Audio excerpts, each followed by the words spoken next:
hydraulic lifts for wheelchair to accommodate wheelchair users. And it is extremely important, especially for public passenger vehicles, because this section deals with public passenger vehicles, that those accommodations and provisions be made, because in the Disabilities Act, it expressly mandates the Minister of Public Transportation to ensure that public transport is accessible for persons with disabilities. And so there is the expectation in law that, these buses would have the hydraulic lifts to accommodate persons with physical disabilities. I tell you, Mr. President, I going to the UN in Switzerland and seeing how their system operates. Every other bus that you come across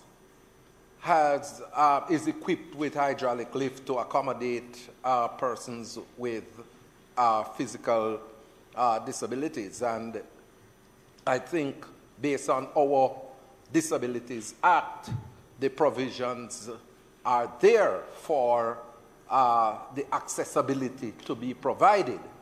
But I don't know if the technical team captured it in the reformed regulations. And Minister, it caused me to ask the question, when we are doing these regulations, if we take a comprehensive look at other legislations that are connected to the substantive legislation, so that, all the pieces are pulled together. And that is something that I think we need to take into consideration here. And the issue of hydraulic lift as a part of the provisions should have been included here.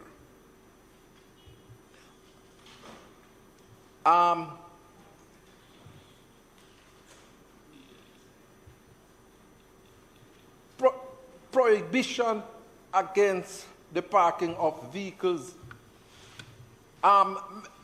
Minister, when I remember when we were debating the Road Traffic Act a couple of years ago, the issue I brought to the fore, the issue of making sure that parking spaces, designated parking spaces for persons with disabilities were captured in the law. And you had said at the time that that is a regulatory situation. And I've been looking out for this particular provision in various pieces of legislation to make sure that when we have parking spaces for persons with disabilities, designated parking spaces for persons with disabilities, provisions are made in the regulation that individuals don't just come and park in those parking spaces unless it is that they can demonstrate that they have some form of disabilities. And I have had to, in the past, Mr. President, I've gone elsewhere and my driver say, brand new BMW parked up in a disability parking space. He went and he checked and there was no disability sticker there. And so we decided that we were going to park right there. Because we wanted to find out who the person was. And obviously it was somebody of stature and standing who should know that they should not be parking in that disability parking spot. It so happened that when we came and checked, it was medical doctor, Senator Longmore, who was... No, it wasn't Senator Longmore. She would not do any such thing. But it was a medical doctor who was parked in the parking space. And she was huffing and puffing. And I said to her, you know, it was deliberately done because I wanted to know who it was that was parking in the disability parking, and you don't have a disability. And when I finished with her, she apologized and said lesson learned, and that she wouldn't have done it again. But it happens all the time, Mr. President. When I go to church, even at church, it happens. You know, the parking spaces are occupied by individuals who don't have a disability. And I think, Minister, you know, if we are going to build an inclusive and accessible society for persons with disabilities, and if we are going to bring life to the Disabilities Act, which was brought into effect on the 14th of February this year by the Honourable Minister of Labour and Social Security, it is prudent that regulations such as these are captured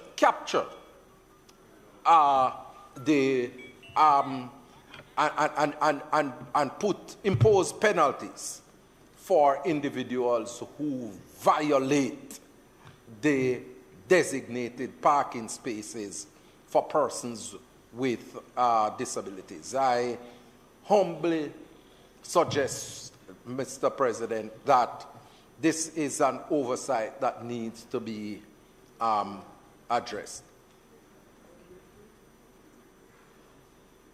No, Minister, when you made your very comprehensive presentation last week, I mentioned,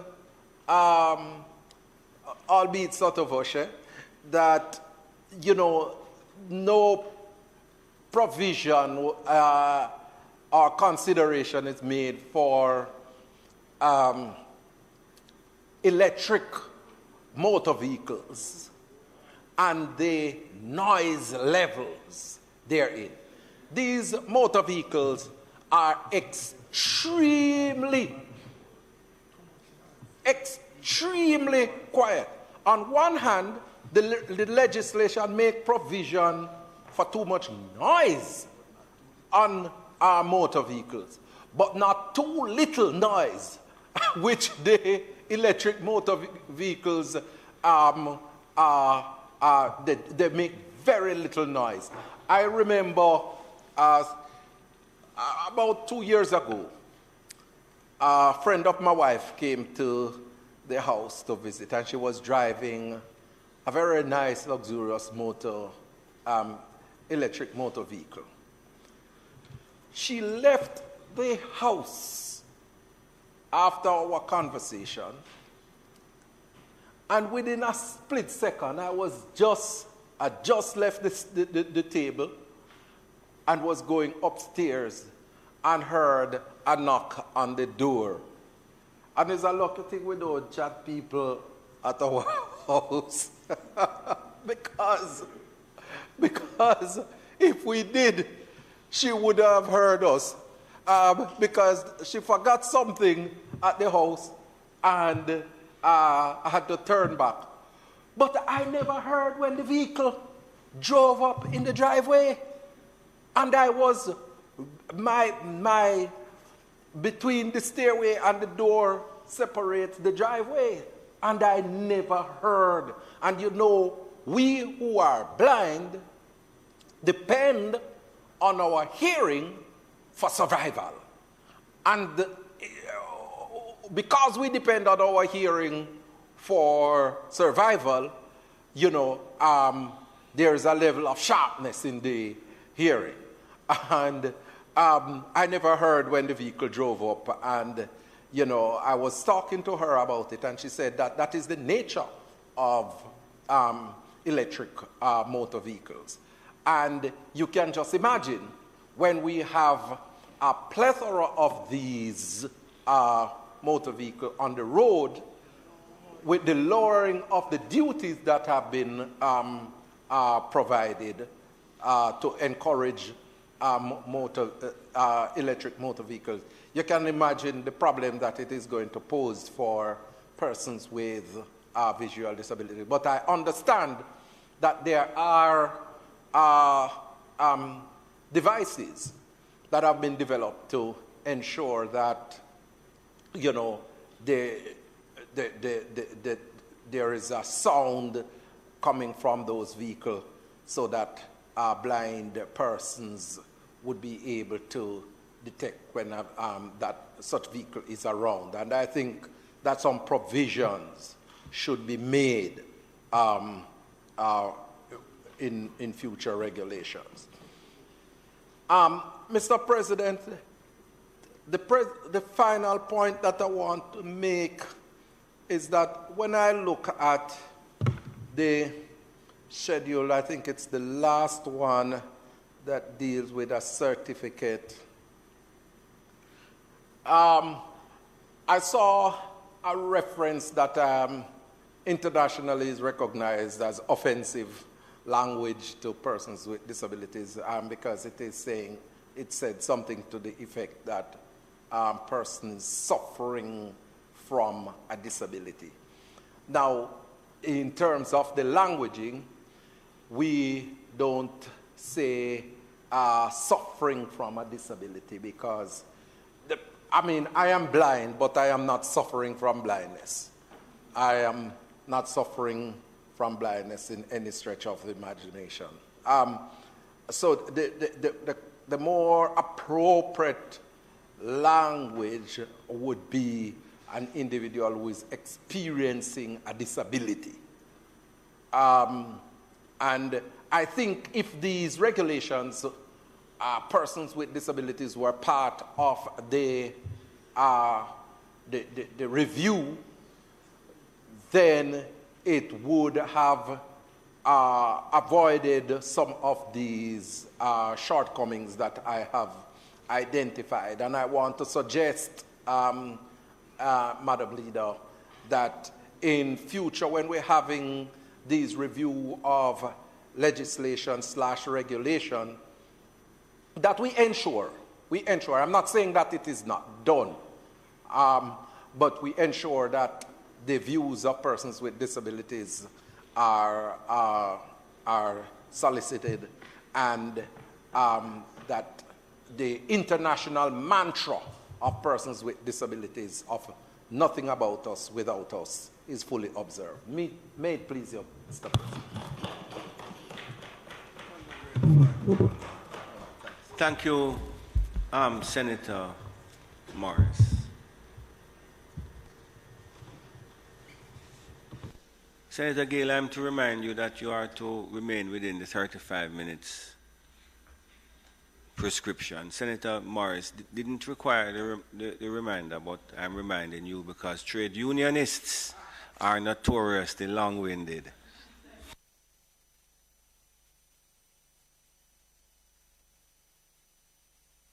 That's why this mic is not working.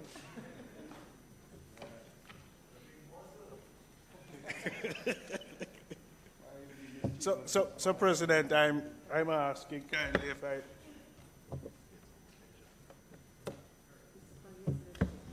No, weeks now.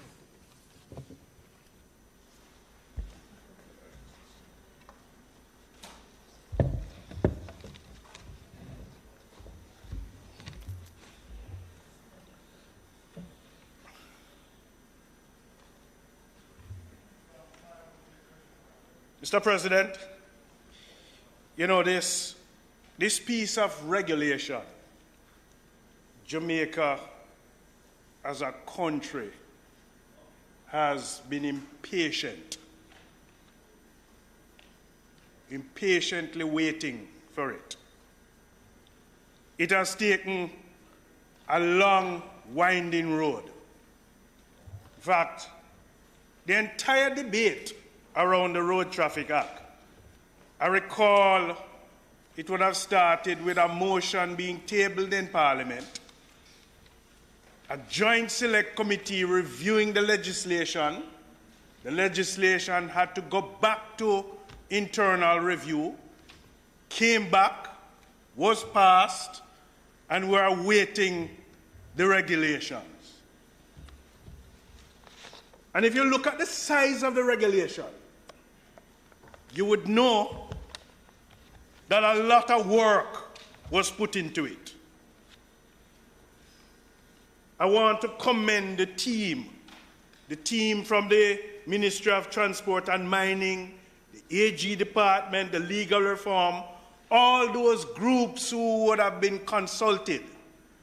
You know, the JCF, the Road Safety Unit, the Island Traffic Authority. I want to commend them, Mr. President, for the excessive hours, the sleepless nights, the long consultation for bringing these regulations to Parliament.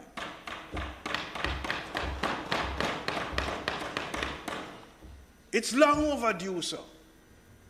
And, you know,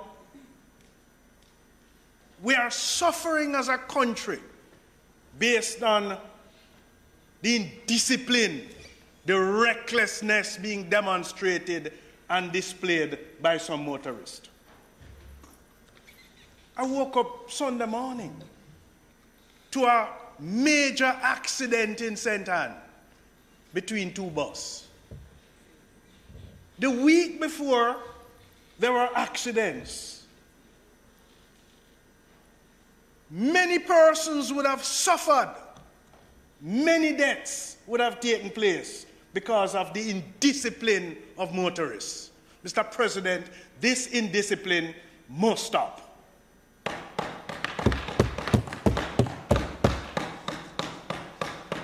You know, a few weeks ago, the government broke ground in Senator Sinclair, Western Jamaica, for what is going to be a new thoroughfare, new roadway, break ground that is going to create thousands of jobs. And I want to commend the government for the continuous effort in creating jobs in this country to reduce the unemployment rate to the level that it is now. The roadway that is intended to be built is also intended to allow motorists and the traveling public to travel more efficiently. Mr. President, it is not intended for looseness and carelessness and reckless driving. And so these regulations are coming at the right time. We have a set of rules that would guide and direct the movement of vehicles and other road users along the roads. It also means that it is the law that guides motorists and road users in order to ensure their safety and smooth flow of traffic. The safety and the smooth flow of traffic. Mr. President, rules are very important, you know. Rules are there to protect drivers, to protect cyclists, and even pedestrians. And there are terrible consequences that are being faced with the accidents that are taking place. These unfortunate accidents that is causing serious injury and death. Mr. President, the first priority is for us to reduce these accidents and injuries. You know, we must abide by the rules. There are speed limits. We must abide by the speed limits. There are stop signs.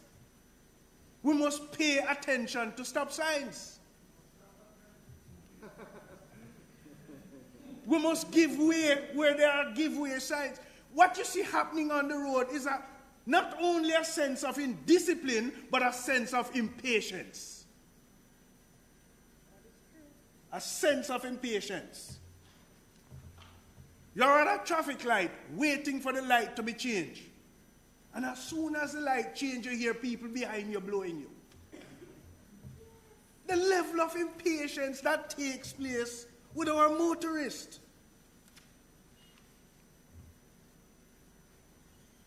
It's important also that outside of these restrictions, these regulations, we must have signs of directions. There are times in this country where you can, if you're going somewhere, you're going there because you know you're going because of directions of signs. Now you have GPS. Not everybody can use GPS. So we still need the maintenance of these signs on the roadway to give directions. One of the other challenges is that, we have a lot of construction and infrastructural work taking place on our roadways.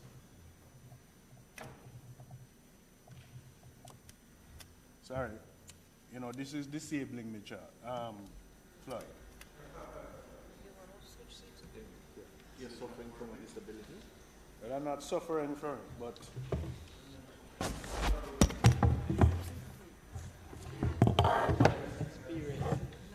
experiencing. And so, you have in place all this infrastructural work, but you're not having adequate signs to warn you, those warning signals. Mr. President, there are areas in the regulation that, I want to raise, not concerns, but I want to highlight.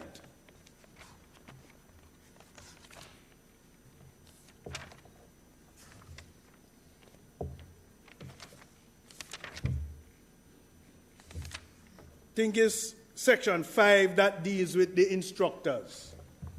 A lot of work was put in, extensive work, to shape and to regulate how instructors operate.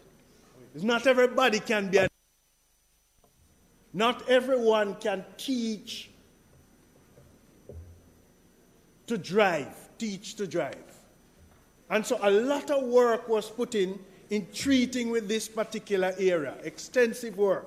And I want to commend the team for the review that was done. Mr. President,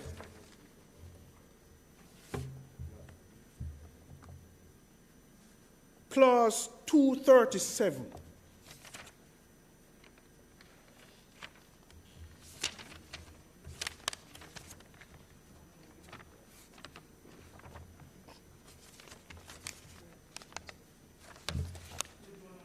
page, right.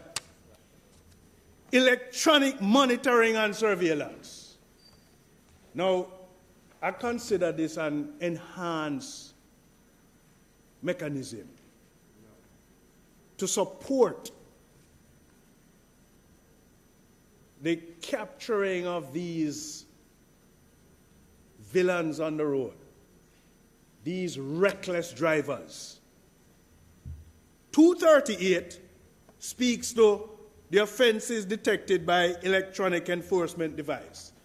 And I really hope that these devices are put in place, so that they can work. Yeah. Now, 238, it breaks down the areas of monitoring. A speaks to exceeding the applicable speed limit. B, disobeying a traffic signal. C, driving in an unauthorized lane, such as a bus lane. D, making improper turns. And E to H speaks of, the motor vehicle. There is a new tendency that I believe is not captured. New tendency. A new type of offense that you see every day, if you really notice it. You come up to the intersection, and there's a filter lane to your right. And especially the taxis, the robot taxis, carrying more passengers than it should be carrying. They come up on your right speeding. And when the light says green, they cut in front of you. Mr. President, for consideration in the future, I believe there should be an insertion or an addition that treats with the improper usage of the filter lane. The improper usage of the filter lane. It is one of the major indiscipline that is experienced. They not only cut on the right, on the left, you have the filter that leads to the left. What they do is to cut into that and turn on the exit to get back into the traffic. And I'm hoping that what is contained in 238 can capture them. Stop this recklessness. Mr. President, 221 speaks to another group that is of concern to me. Protective and safety gear for motorcycle drivers, pedal cyclists, and pillions. You know, 2 weeks ago I was coming from Portmore, and that long stretch that leads to the Mandela. There was a cyclist that passed. That's what I call it. Whiz pass. No helmet, no shirt, no footwear, wheeling along the way. Yeah, man.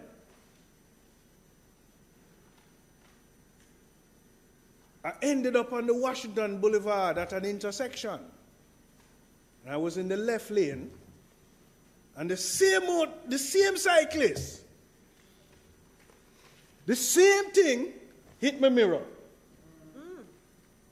Proceeded to break through the light. And then I went up Constant Spring Road. And I heard the bike coming again. And when I look, it's the same cyclist. Wow. You open your door? Same cyclist. And he proceeded to break the light at Mary Brown's corner and head back down Constant Spring Road. No, coming all the way from Portmore. You want to tell me that not one motorized patrol would have seen this cyclist? No helmet. No, I'm coming to another thing, because when you raise concern, because I've raised concern with the JCF about it, and the response is that, why we can't catch them? Because they're moving so fast. Mr. President, there has to be some regulation in treating with them. There has to be. The other thing is in 40, Mr. President.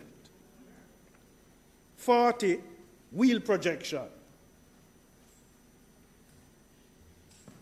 No portion of the wheel or fitting of a motor vehicle shall project more than 9 centimeters beyond the extreme outer face of the body of the vehicle when the tire is fully inflated. I see some vehicles, and when I look at the rim, there are protrusions of sharp instruments. The trucks especially. Well, it's sharp instrument, and I think I never get a chance to measure it, but I think it's dangerous, and it's not needed. And even if that vehicle is parked and someone's walk close to it, you are exposed to the risk of injury.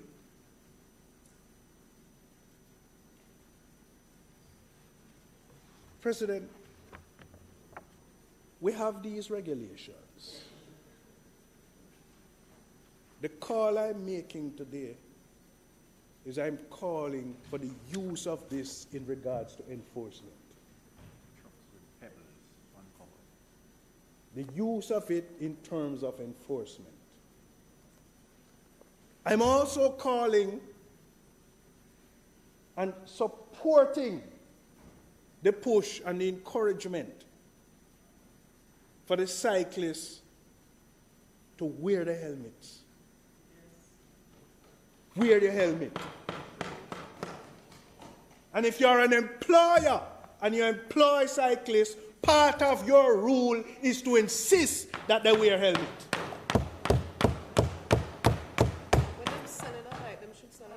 Well, it was announced last week by the minister that the sale of the motorcycle includes a helmet. My concern is not the sale with the helmet. My concern is that the helmet must be worn. And for passengers. And for the pillion riders must wear helmet. But I want us to exercise the use of the regulations. And we must ensure that what is being established here, compiled here, intended to pass, must be enforced for the safety of motorists, for the safety of the traveling public, for the safety of pedestrians. May it please you, Mr. President.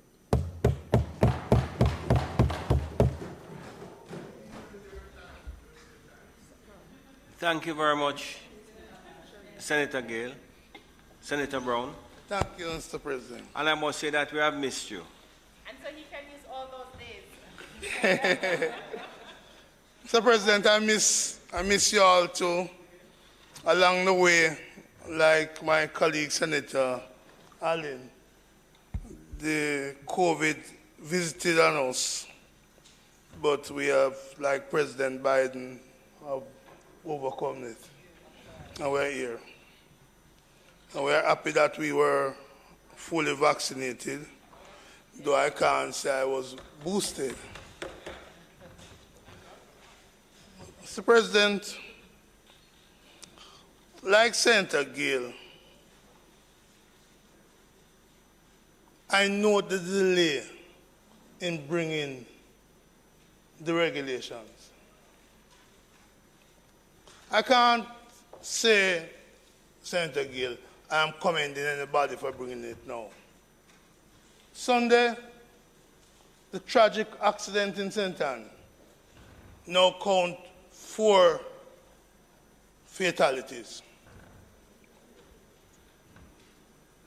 Every year since 2018, when we passed the legislation, the Road Traffic Act, every year I've seen more fatality than the year before.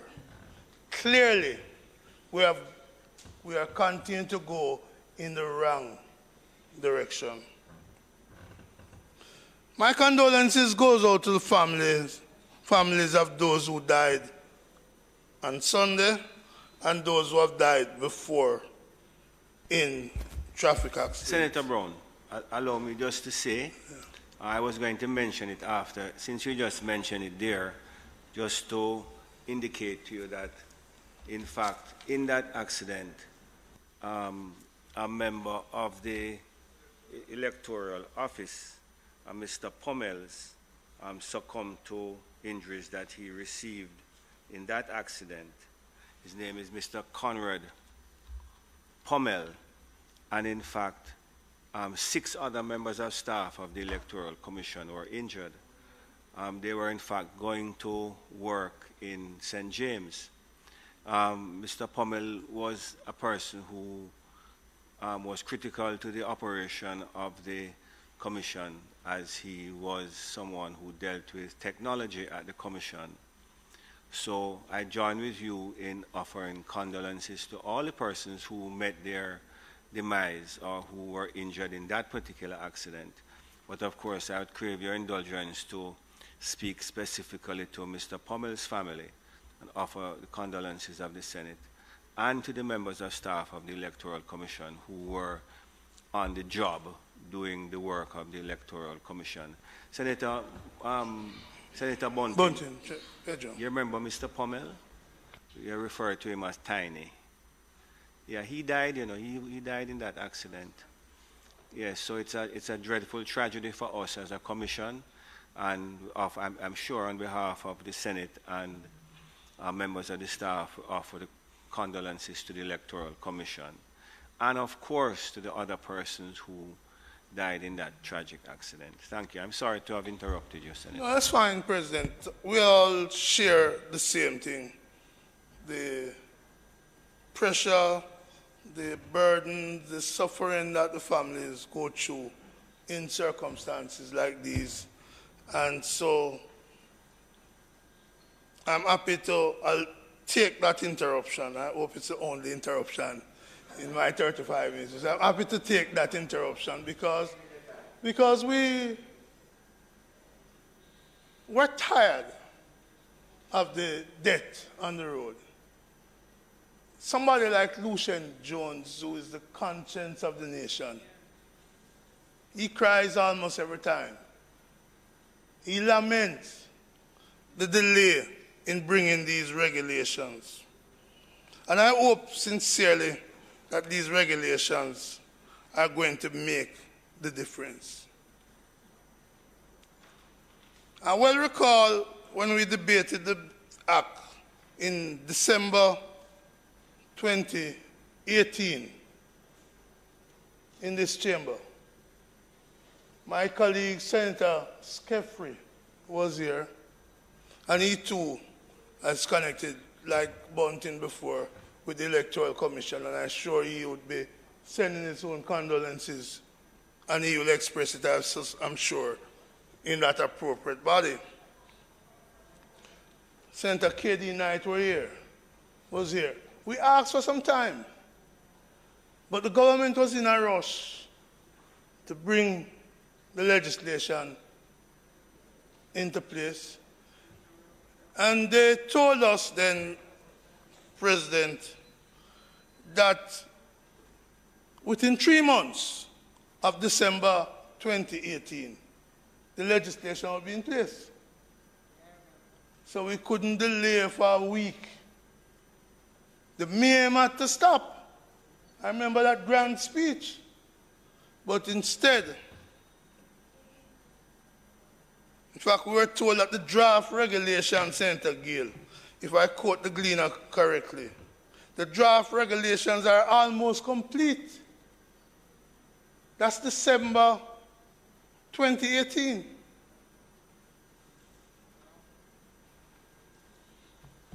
We were told, President, and I quote from the Gleaner of the 7th of December 2018, that the minister, government leader, said that the government will use the time to embark on a public education campaign to ensure that everybody understands what is coming, to ensure that the public is made aware of the changes, and make sure that the operations and system of the government side are put in place to support the effective implementation of the Act.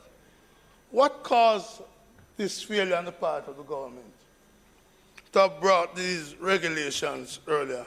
I hope it's not the staff that is going to be blamed, because the government gave the country an undertaking that they'll bring these regulations within 3 months. It's now almost 4 years, and the regulations are just coming. And what is worse, President, there's uncertainty as to when, Senator Gill, these regulations are going to be implemented, become effective, much less enforced. Because what sense it makes to have such a big book, but they're not enforced? Hundreds of pages of regulations, but the taximan, the busman, the motorist doesn't enforce it. President, the stop sign at the top of Duke Street was my first encounter with the Road Traffic Act. I paid $123 in the arbitrary court, $123. So you must know how long that is. But Senator Fraser Binns, Senator Allen, Senator Scott Motley, Senator Gabriel Morris knows that if I'm in the car with them, when they get to that stop sign, I ask that all 6 wheels, the 4 on the car, the spare and the steering wheel, come to a full stop. Every time. I reinforce that in my children. Whichever stop sign they see, they must honor. Because that was an enforcement that taught me that lesson. But as long as we continue to have the regulations, have the act, not enforce, we're not going to get the results we want. And so we supported the act. We will support the regulations. But we need a buy-in into these regulations. And the public education we were promised within 3 months haven't come yet. I do not know, President, if the public education is ready now. As I say, we don't even know which part of the regulation is going to be implemented when. I'd have hoped the government to have given us a timetable saying part 1, part 5, part 7 will be implemented on such and such a date. Part 9 and 8 and 10 will be implemented on such and such a date. So the people are not sure when this big book will take effect. Which part of the big book will take effect when? So, to me, that uncertainty would indicate that the government is not ready. I do not know, President, if we are going to get the necessary public education that we were promised. And that is needed because that public education will lead to a buy-in, well, first informing the citizen of what the regulations say, and hopefully a buy-in by the citizen. But I'm aware, President, that public education requires funds. And when I look at what is happening with Jamaica 60, I'm wondering if the funds are available. When I look at the state of garbage collections, I'm wondering if the funds are available to go into public education. But Mr. President, I am not yet aware, and I'm waiting for an answer from the Office of the Prime Minister, as to what was the cost of the campaign in Kigali. Because we had money for that. We had money to compete as Secretary General of the Commonwealth. I hope that money will not impact, which we spend an undisclosed sum, will not impact the public education that is necessary and the funding of the public education that is so important to crush and reduce the mayhem and the anarchy that we see on the road. President, there are a few points in the regulation that I want to draw some attention to. Senator Morris has made the point that we can't amend the regulations in the Senate, nor in the House. It's for the minister. So it's the minister's regulations. But we hope that what we say here will be taken into account. And I make that point also for another reason. Because there are those who are lobbying, and I agree with them, about this age 70 restrictions. Maybe it should be 75 like other countries. Maybe there ought to be a discussion with the people in that age group so that they don't feel that we are planning against age. I'm pretty close to the 70, President, as you know. But I'm not making a representation for myself. There are people out there who express the concern, and maybe something the minister should revisit. I see there's discussion on one of the radio stations, and people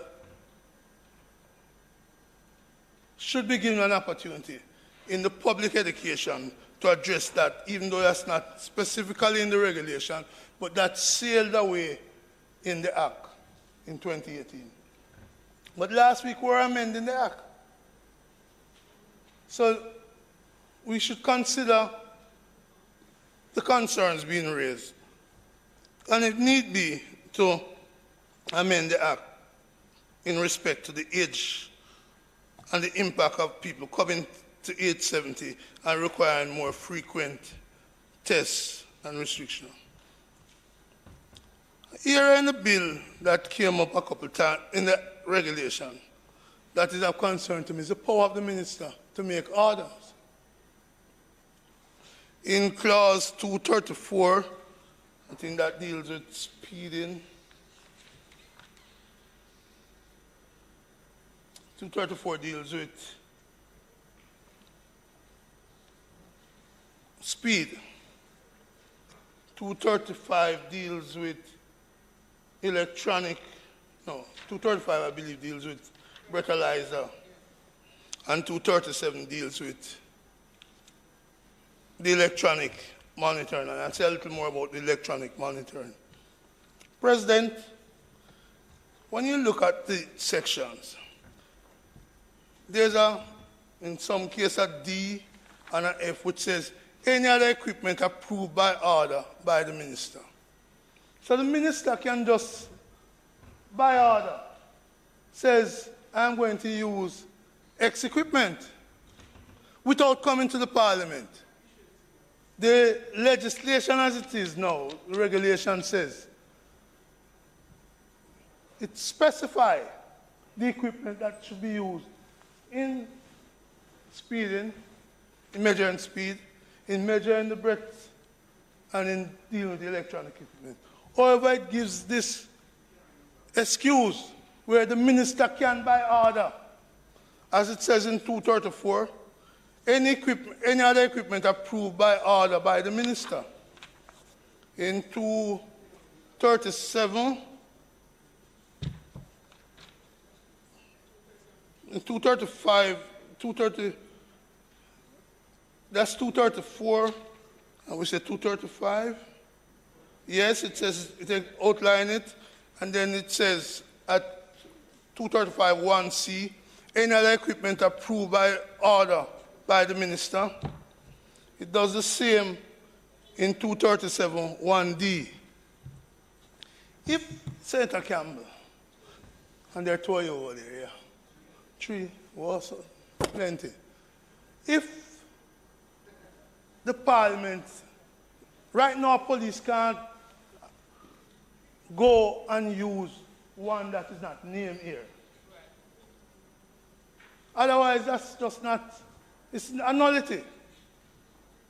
If the minister can, by order, change what the parliament says should be, then it should come back to parliament, minister. Whether by way of a negative resolution or by way of an affirmative resolution. And this is why I believe the power of the minister. And when I was on that side, I argued against too much power for ministers.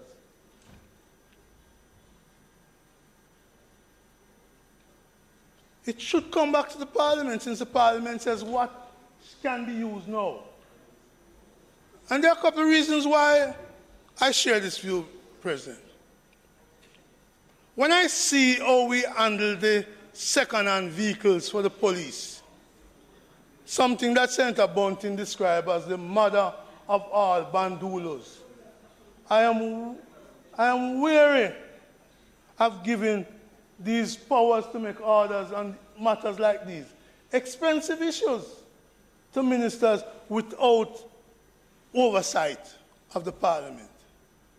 I well recall, Senator Samuda not here, but you'll recall that I raised the issue of the portable X-ray machine to detect guns in vehicles. A minister made an order, different order.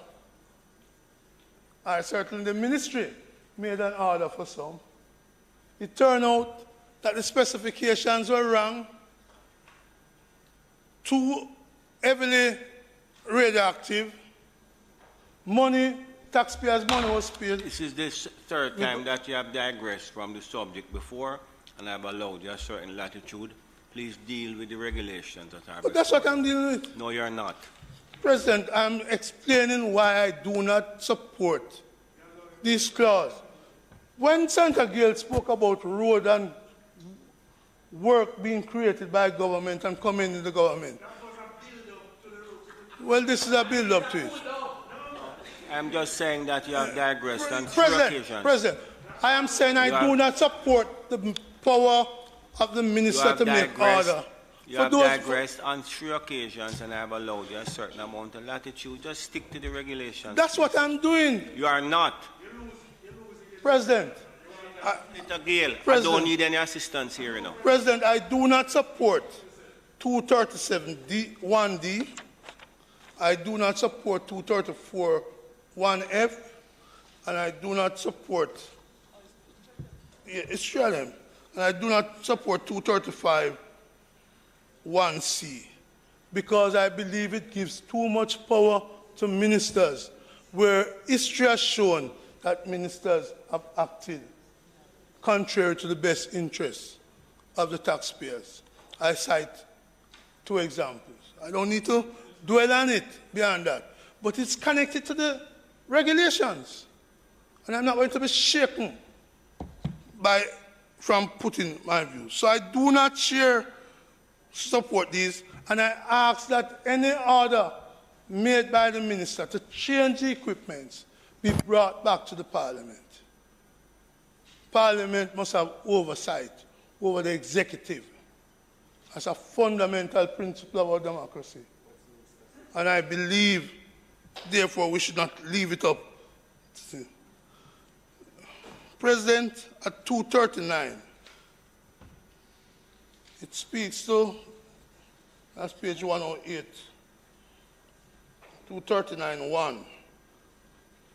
And in case you say this is not regulation related, the regulation said the authority may enter into arrangements for the utilization of privately owned electronic detection device to be installed on or near a road. What does this mean? Is it that we're going to say to the toll operators, here is a new stream of revenue for you because they are private? Is it that this is going to be set up elsewhere? What arrangements? Will these arrangements come to Parliament so we know what they are? Because certainly the used car didn't come to Parliament, and that was an arrangement. The handheld portable didn't come to Parliament, and that was an arrangement. So what I'm saying, based on these regulations, any private individual or own electronic device, one, will they conform with those that are now required in the regulations? Or the minister will then also have authority to make an order to conform with the private own electronic device? We need some explanation on this. How will it work? Does it mean, for example, that a toll operator is now going to be able to, and it happens now, keep the camera on every car pass? Or will the toll operator know which car, Senator Campbell, is insured? That means access to some database. Or if not the toll operator, which private own will then get access to a database about insurance, because that's one of the offense, driving a car without insurance, driving a car without license. How is this going to operate? And I have a little difficulty just rubber stamping a regulation like this, which gives private-owned people the right to monitor and to cause prosecution. In some cases, these private-owned people may be foreigners.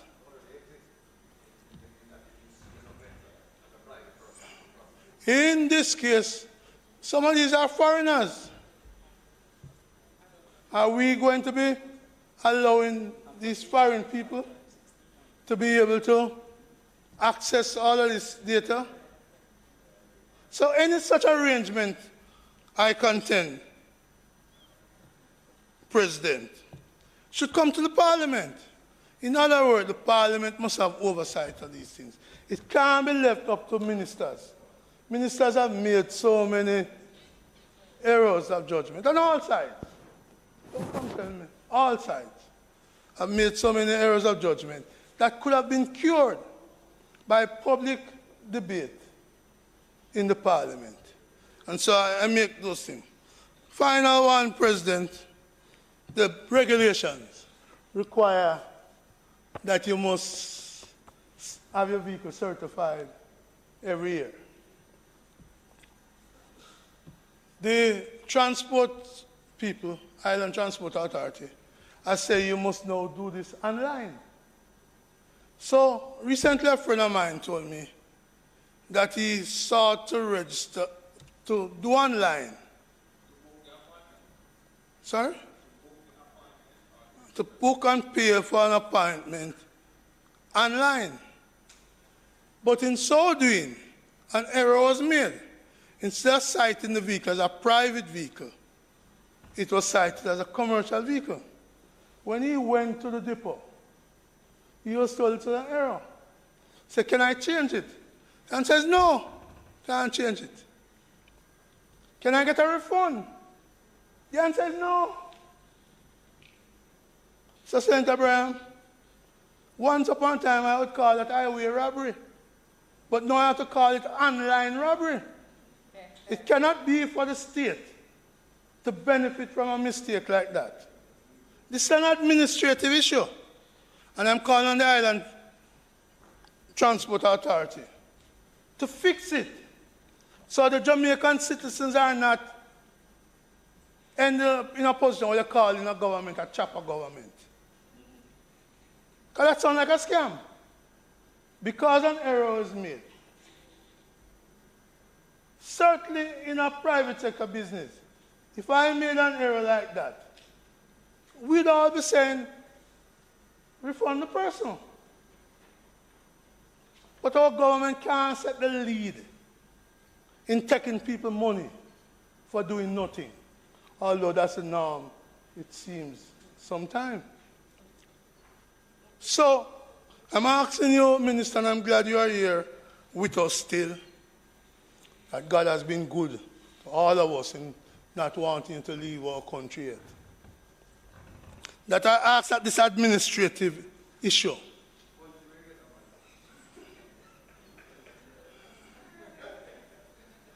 that this administrative issue be addressed. It's not anywhere in the law or in the regulation that you must lose your money. It seems to be an administrative failing, and people shouldn't suffer because they made a mistake like that. So, President, at long last the regulations have come, but knows not when they will be effective. Not like some legislation when the GG signed it. No, GG doesn't have to sign this. But the government has said, through the minister in the other place, that this will be implemented in phases. So, Minister, it will be good. We know it's not 3 months anymore. But it will be good if the population of the country, not me, the population of the country can be told which parts of these regulations, which parts are going to be implemented when, effective when, so the people can know. In closing, President, I recall standing right where I am now and saying the government would not bring the regulations before the last elections. I was right. I hope these will be implemented before the next elections. It is really, Minister, in the hands of the government. 3 months pass. Let it not be 3 more months, leading into 4 years before we get these regulations. We all want the mayhem to stop. I am sure my colleague, Senator Bunting, will point out the issues of lack of enforcement and issues like those. We are all for cleaning up the roads, bringing order. But you can't talk a tough talk and not willing to implement these. People must know, if you use your cell phone, know the regulations say it's an offense, as the act has done, and it's a big fine. So let us work together, Minister, to get this in place. There's no fundamental disagreement. My concern is about the Parliament maintaining oversight of the minister, because ministers make mistakes, even if it's not in the regulation. May it please you, Mr. President.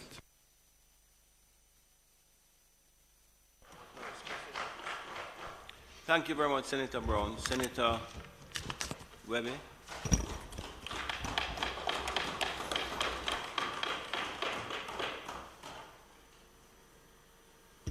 Mr. President,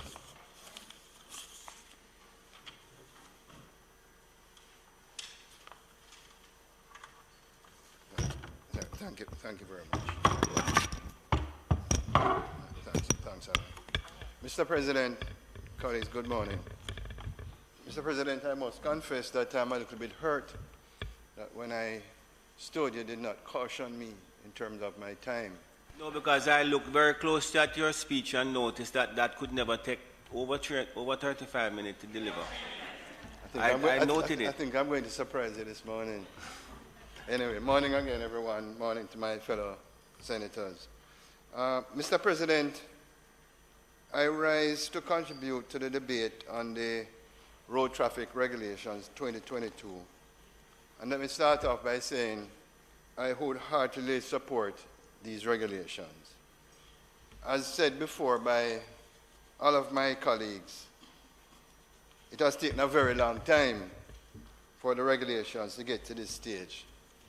Having said that, I really want to use this opportunity, Mr. President and my fellow colleagues, to commend and congratulate the Honourable Minister of Transport and Mining, Audley Shaw, for making this legislation a priority since his appointment earlier this year. Thanks, Audley.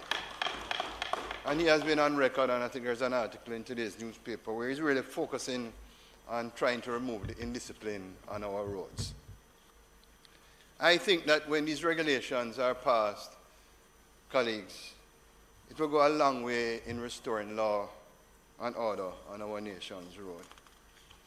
You know, as I reflected on the Road Traffic Act and the regulations, and I thought about it carefully, Senator Bunting, this is a bigger issue than debating a Road Traffic Act or a regulation. This is actually a symptom of the general behavior of our citizens. It is clear to me, observing not only on the roads but otherwise, that our beloved country, Jamaica, there's a breakdown of law and order in our society. Mr. President, many years ago, I think I was probably in college or just out of, to be precise, 1994, then Prime Minister P.J. Patterson announced what was described as a Values and Attitudes Program. And I quote, a national strategy and program of actions to promote attitudinal change and social renewal. I thought, as a young Jamaican at the time, that was a great initiative that, as my grandma would say, help good old Jamaican values to come back again. Mr. President, the truth is, we need to instill positive values and attitudes in our basic schools and in every classroom in Jamaica, and respect for each other. When I was in school, Senator Crawford, civics was standard. It was mandatory in every classroom that you have to do civics in schools. Mr. President, my own experience as a youngster learning civics, it helped me to learn skills and utilize those skills, knowledge and attitude that will prepare us as Jamaicans to be competent and responsible citizens of our country.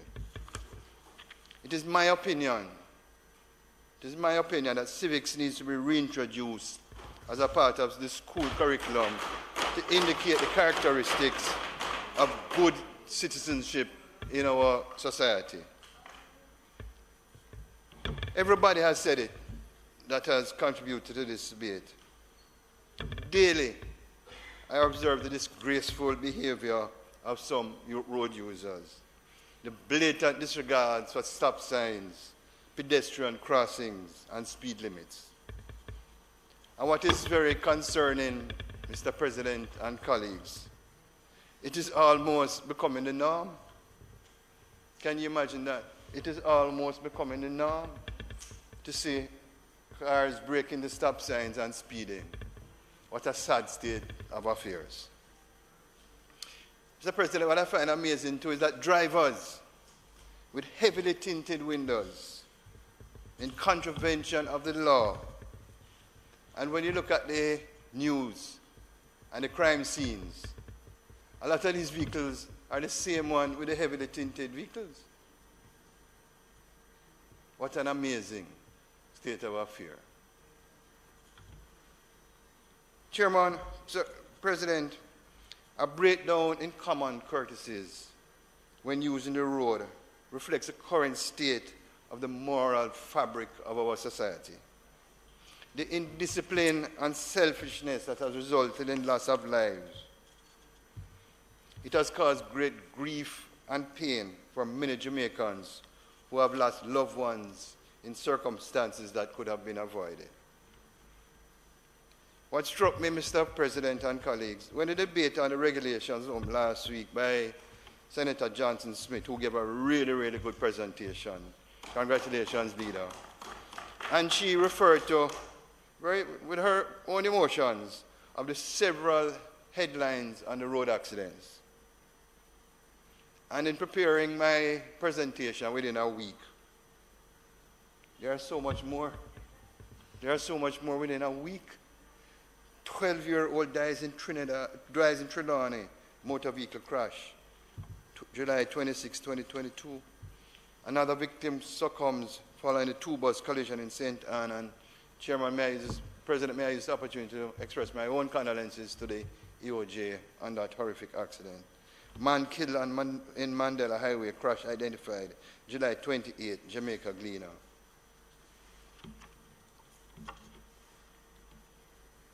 I went back to look at the numbers of people losing their lives on the road.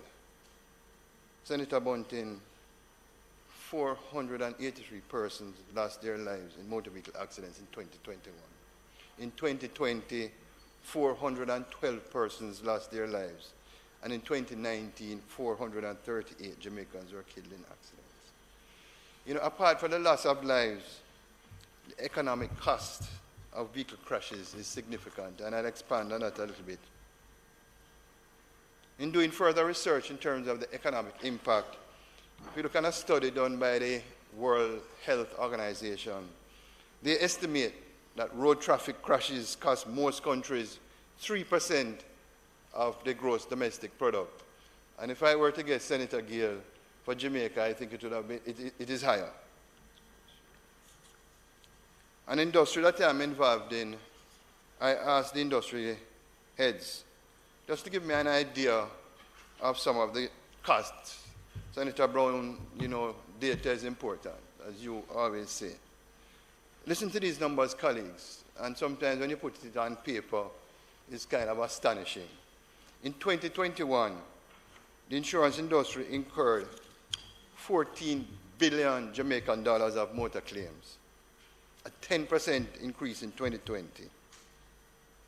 10.9 billion, or 77% of this amount, is due to physical damage of motor vehicles, and for third party, and 3.2 billion, or 23%, is attributed to bodily injury.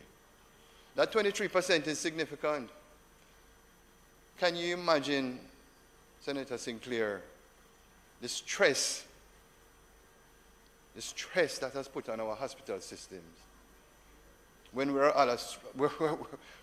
the accidents, we're already stressed. And when you're talking about 23% or 3.2 billion, that is significant. And as of June of this year, the industry had claims of 8.5 billion. This is a 21% increase compared to the corresponding period in 2021. And Senator Bunting, you'll understand, of that 8.5 billion, a lot of it is foreign exchange.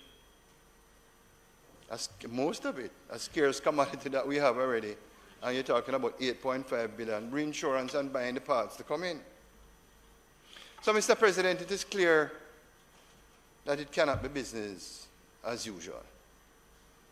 So I'm in full support of these regulations to overhaul the framework for the use of our nation's roads to ensure that we can go on with our daily lives. Mr. President, and I think it was said by one of my colleagues before, we in the Parliament can be passing the best laws possible, and we do our homework and our hard work. But if they are not enforced, we are wasting time. That is the bottom line. If they are not enforced, we are wasting time. But here's the solution, Mr. President. I am suggesting that technology can be a useful tool, in fact, a game-changing tool for enforcing these laws.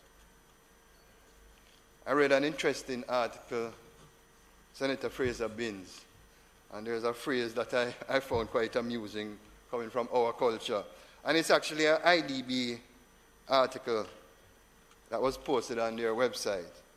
And it says, and I'm quoting, paper-based ticketing systems are not only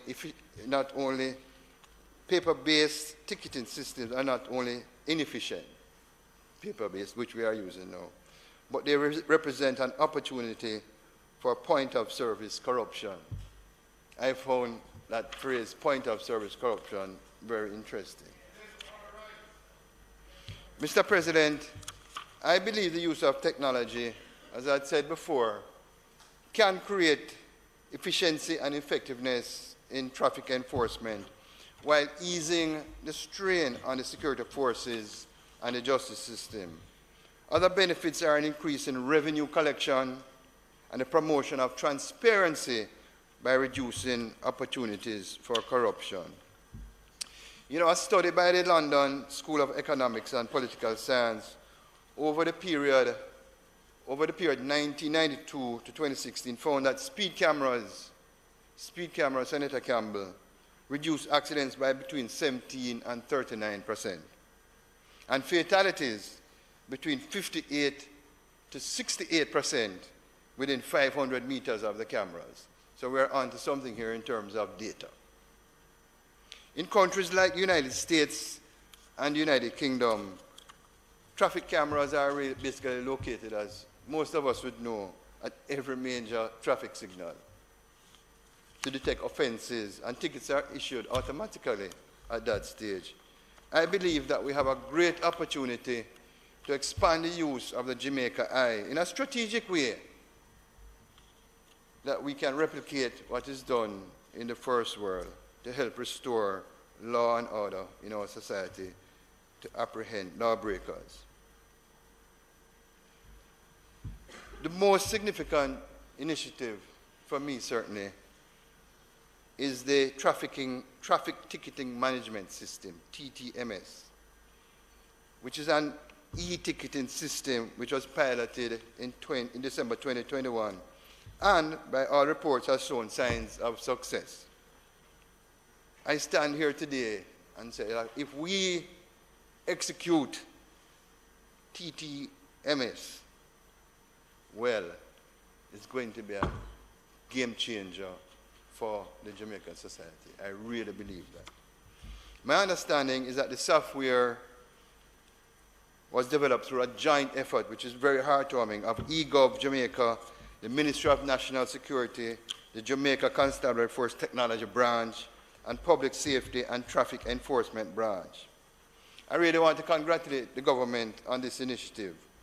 This is an example, a great, great example of how various arms of government can work together for efficiency, productivity, and ultimately for the greater good of the country.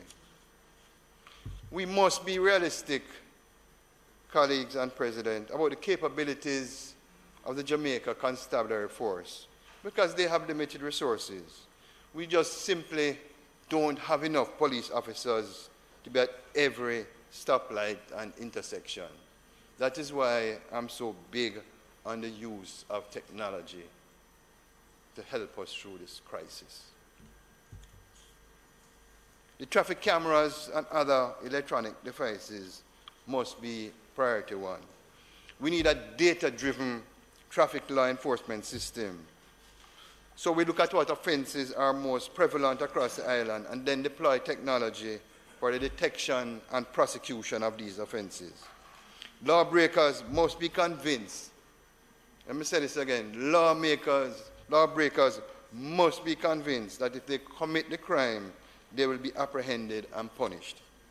How can a person with over 1,000 tickets be allowed to operate a motor vehicle?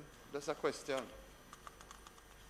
How can a person with over 1,000 tickets be allowed to operate a motor vehicle? Mr. President, we must fix this broken system.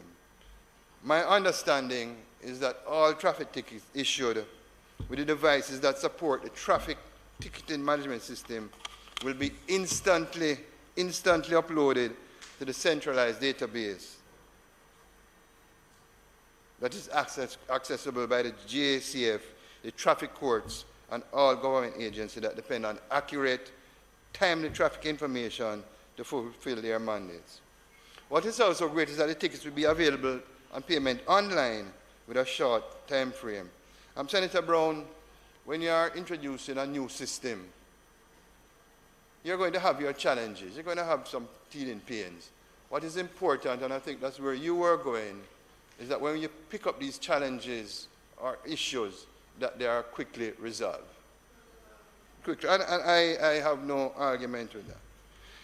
So this can be a game changer, and I'm looking forward to a definitive timeline for the full rollout of the TTMS. Mr. President, the truth is, and I was having a sidebar with my fellow colleague, Shireen Golding Campbell. The truth is, as we stand here, each of us has a responsibility, whether as drivers or owners, to ensure that our roads are safe. Enforcement is not easy to accomplish in any country, but it works. I recall when Senator Allen, when the Road Traffic Act was amended in 1999, maybe you're a little too young to remember, mandating that we wear a seatbelt. And there was a big uproar about these changes, and Jamaican culture about seatbelt and that kind of thing. But here is the data again that enforcement works.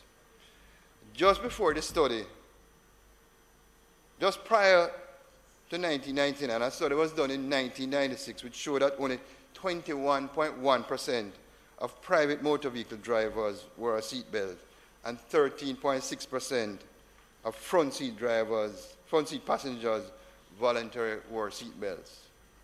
a cross-sectional study was done in 2004, and it showed that seatbelts were being used by 81.2% of private motor vehicles and 74% of front seat passenger vehicles.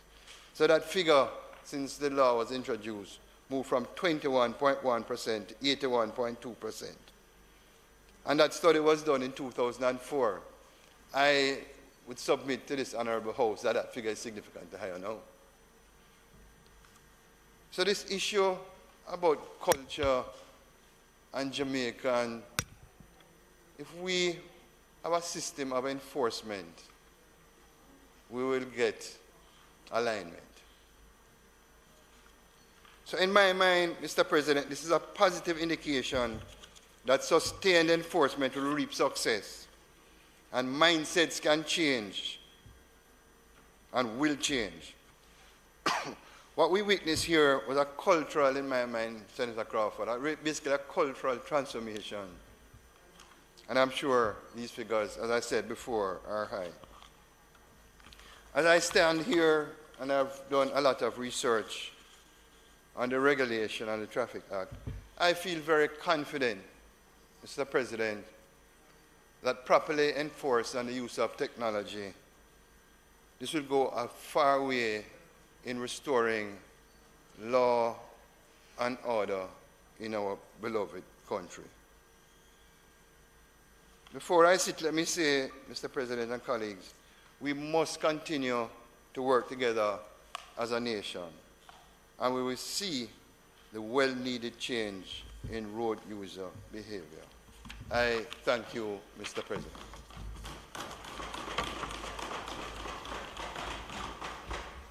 Thank you, Senator Webby. Senator Crawford.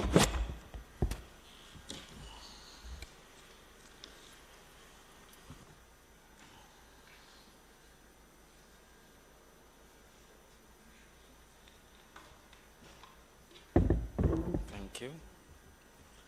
Thank you, Mr. President. Good morning. Mr. President, unfortunately, this morning I was reminded of some of the stories my students told me when my computer went down, the dog ate my homework. And despite restarting, I could not find what is called the autosave. So some of the subsections and stuff like that I would not be able to highlight as I'm going off memory. I see the look on your face, Mr. President. I need, yes. But I'll say the look on the president's face, it looks like my face when the students told me that they lost their homework. I was quite distraught. But Mr. President, in the presentation last week, the leader of government business suggested that this is long awaited by the public. And I would posit that if this is so, the public awaits this with the assumption that its implementation will lead to a reduction in the negatives faced by the society as it relates to improper use of motor vehicles and the roads. Mr. President, that carried me to the question of what really is the core purpose, what's the core objective, what's the major outcome that the government intends to achieve from the implementation of this bill. And I beg to correct myself to say objectives, because it is not necessary that there is only a single objective. Mr. President, more and more research is being done in governments having an objective of raising revenue from efforts such as ticketing systems. In fact, but you know, you hear me say it, I might just say, in fact, that is not the intent of this government. You don't hear us say it. But there's more and more evidence. There's more and more evidence that governments has as a objective, one of their objectives, the revenue that can be earned from ticketing systems.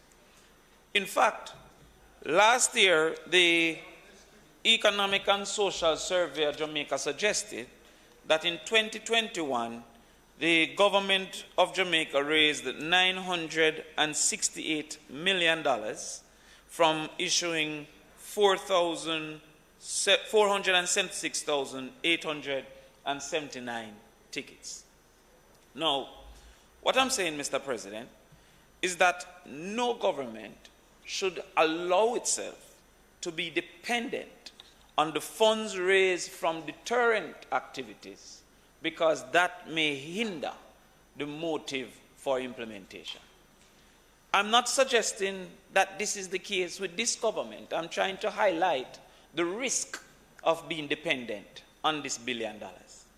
In fact, Senator Webby, it doesn't only exist in the ticketing system for motor vehicles, but whenever you speak to increasing the tax on the cigarette, for example, the companies that participate in that space would speak to the revenue that government may lose. In fact, currently we're speaking about sugary drinks and the tax on sugary drinks. And those entities and even the government's conversation is what is the trade-off in the revenues that you may lose. And so when you look at these things, the government should never be dependent for its basic functions on the funds raised from the implementation, because the intent should be zero offenses. The government's intent, the government's best case should, I'm sorry? I'm not. All right. I think it's because I'm saying the government. So a government intent should be zero cases. A government intent should be that anything raised from the breaking of rules or the participation in actions wanted to be deterred by the government is an addition and not a necessity. In this current circumstance, this $1 billion was not directed in the reports to activities to hinder the participation. And Senator Golding, I would just want you to understand that if it is that you need $1 billion for implementation, it may impact how high you put the cost. It may impact what is the fee that you put, because your revenue is based on price plus quantity. There needs to be a certain amount if you're dependent. So therefore, what I would like to see in a society that is raising up to $1 billion is that this $1 billion is directed to activities that may achieve the goal that the ticketing system, because the ticketing system in and of itself will not solve the problem. There are other issues that can be aligned that may solve the problem. And so if we commit this $1 billion, Senator Webby spoke about the seat belts.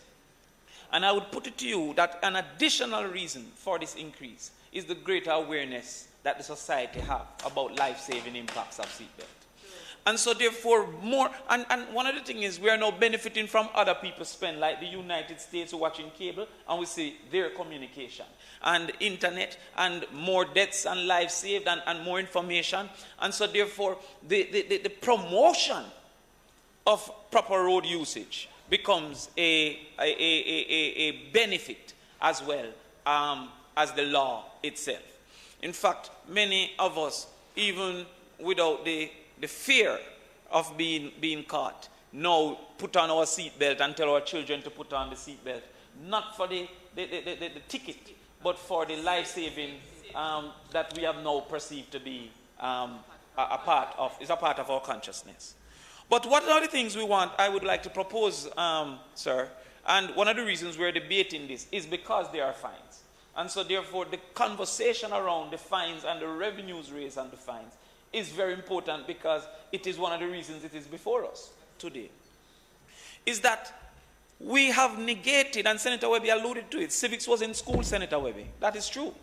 But we have also, as a society, not used the period that we have the majority of our citizenry captive. That all of us goes through the school experience. some of this $1 billion raised from the ticketing system should be dedicated, in my opinion, to having road classes or whatever that is called, driving ed, in schools. If it's even just the academic portion, so that our citizens, that might not have been necessary in 1983 when you hear an engineer says Master John call him have a car. Now that everybody and him granny have a car or an access to a vehicle, it seems to me necessary that within our school systems, we could fund the driving ed. And I'm not sure of how much hours exposure you may need. So it may be that it is for a term, it may be it is for a half a term, or whatever it is, that at least, and now that you have, my great senator, all these artificial intelligence, that you don't have to drive a car, you have simulation and all of that. $1 billion a year, some of that should be used to this effort. Indeed, it is my opinion that if our students are exposed, because one of the reasons I promote education and marketing, societal marketing, is because I presume that they want to do good. But a lot of times, a lack of knowledge, a lot of times that this is how it is done, having observed it being done in this way. You can imagine a new taximan. He drives how him think taximan drive because this is how it is done. And so counter-information, because they want to be correct, it can assist in changing that. So therefore, if it is that we could have a dedication of the funds raised to the alleviation of the negativity that we want, one method that can be done is to implement driving education in schools, all for farmers, and road education and safety and road use, and to fund that, the specific teachers or the specific implements through this $1 billion, Senator Bunting, that we have raised. Yeah, good point. The minister last week also, so I hope we understand the context that I was setting when I say revenue for necessities should not be a objective, or the government shouldn't be dependent, even if it is not the objective, shouldn't be dependent on this revenue. The other thing the minister rightfully spoke to, and I quite enjoyed her presentation, was the number of children that died. And one of the major road users within our society are children. Because if you take out some of the adults who are unemployed, worse now we can work from home, a child basically must use the road at least twice to go to school and come back 5 times a day. Unless they're homeschooled. So the majority of our children would use it at least 5 times a day. 5 times A week, 5 times a week. 2 times a day, 5 times a week. The majority of our children. And thank the Lord we have Google and those things, because in Senator Braham's time, they would have to also go to the library on a Saturday. Myself as well, Tom Redcove Library and all of those things. Yes, where we couldn't find it. But what I'm saying as well, Mr. President, is this $1 billion could also be dedicated to alleviating the transportation issues being faced by our students, in particular our rural students who must travel very, very far distances. On many occasions, we have heard of a taxi carrying 5 students. The last one I can remember was from Edith Dalton, and had an accident with Homewood, and had an accident. And so, therefore, if this $1 billion was not needed to pay doctors and nurses and teachers, if we did not find some political benefit from saying no new taxes, and therefore seek to use some of these funds raised to supplement our budgetary needs, then we could legitimately have a school bus system subsidized by this traffic fine system. And that might even encourage more of us to pay the fines, because we can see that it is not just government oppression, but efforts to actually alleviate some of the negativities that we are facing on the road. And these are not just because in government, the neck bone connected to the shoulder bone and the shoulder bone connected to the backbone. Yes, and you hear the word of the Lord. But if you depend on syntaxes and citizens' negative behavior for income, you are then going for necessities. You are then going to be deterred from implementing supplementary and supporting activities that can reduce the negative, like, for example, having our students in totality. In 5 years, we would have had 200 a year, that's a graduating cohort. 200 a year times 5, we would be 200,000 a year. So that's 1 million Jamaican citizens would have been exposed to road safety. Is it 200,000 now? 40-something thousand a year in each cohort.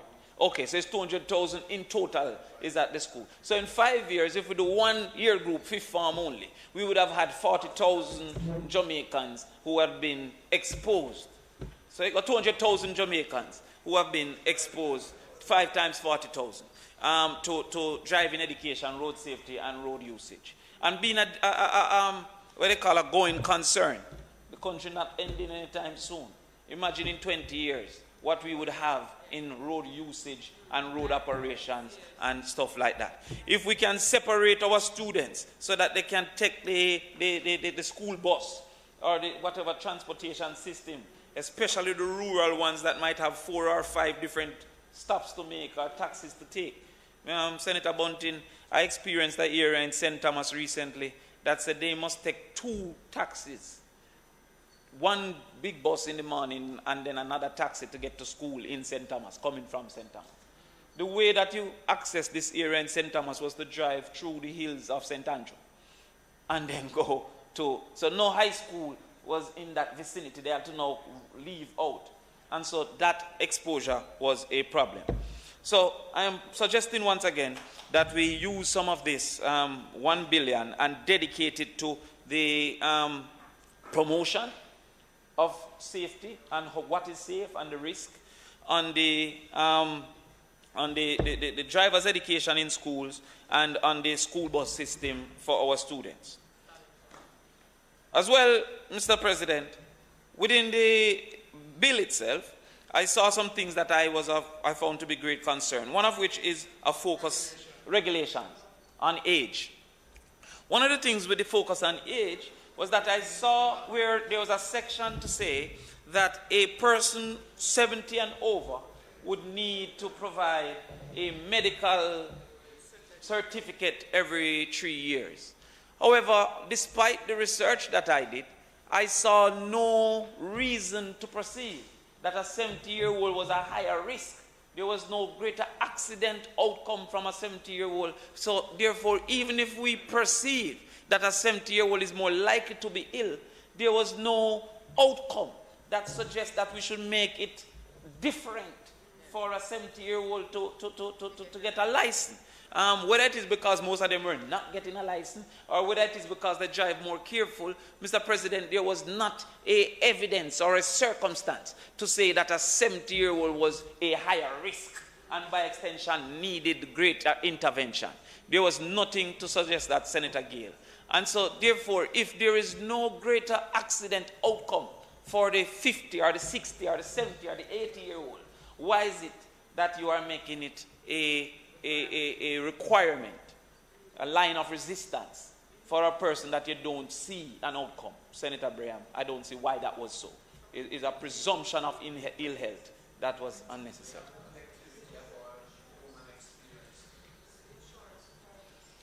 The insurance will require.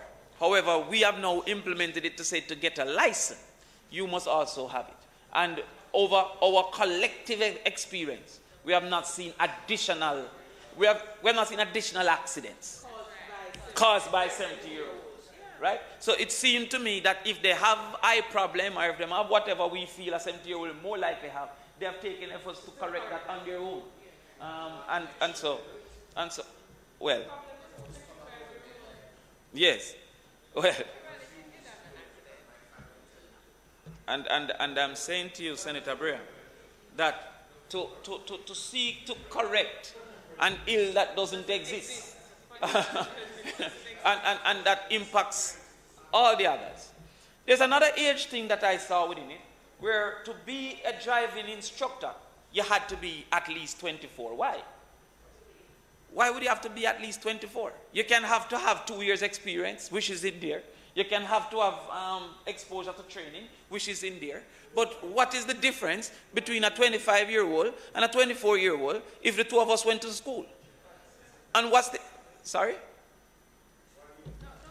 No, but again, these are... Yeah, what's the basis? At least you could have said you have to be an adult, and since by definition a child go up to 30, then you have to be 30. What? Sorry? No, I'm saying if there are certain things you must achieve so as to be an instructor, so as being educated, what is the reason that in addition to that education, you have to have an age achievement? The next thing you're going to say to me, to be a doctor, you have to be 24. Now, if a person, bright and brilliant like Senator Braham, went to school and become a doctor at 21, what should disqualify him when he has now achieved what is necessary to say that he can capable be a doctor? If you can start driving at 18, a person by 24 would have driven 6 years. So therefore, what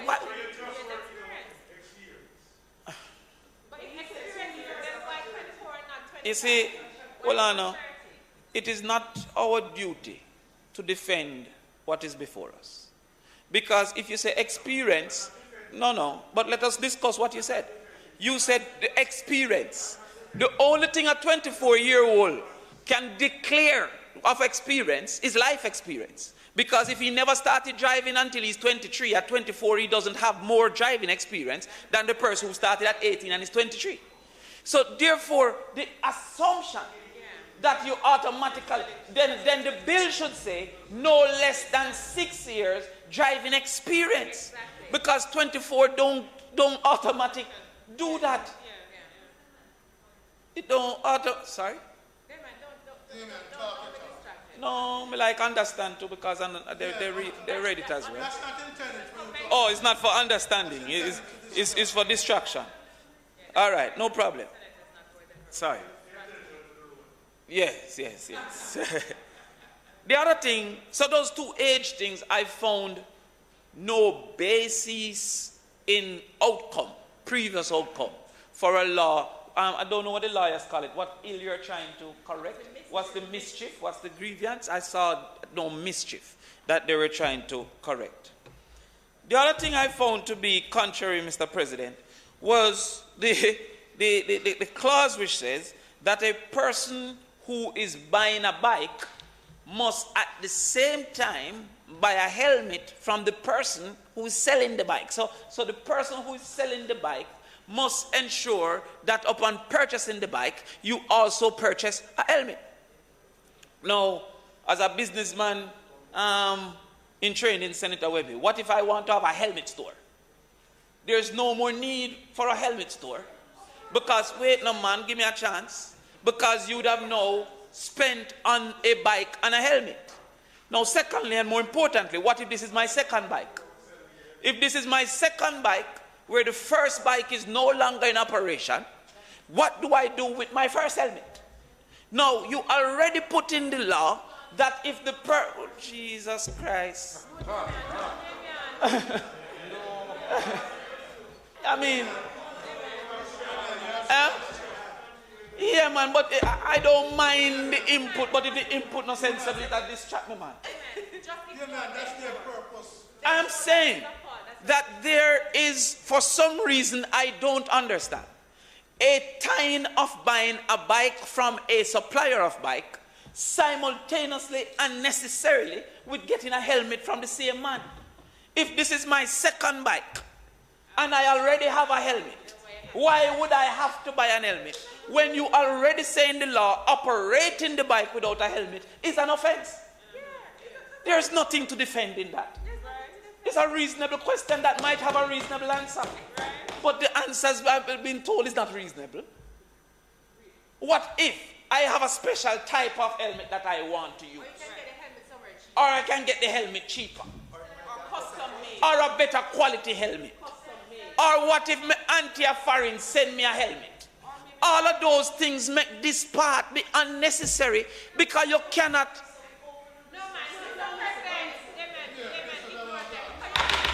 Hello, members on both sides, please allow the senator to continue his contribution. Mr. President. In silence. Mr. President, the risk that exists in an operation of a motorcycle is in the operation of the cycle without an helmet, not in the purchase of the cycle without an helmet. The law already speaks to the operation and the negative outcomes from the operation. One could increase the penalty, one could increase the negatives, but one does not have to tie the purchase of a bike to the purchase of an helmet at the same exact place, at the same.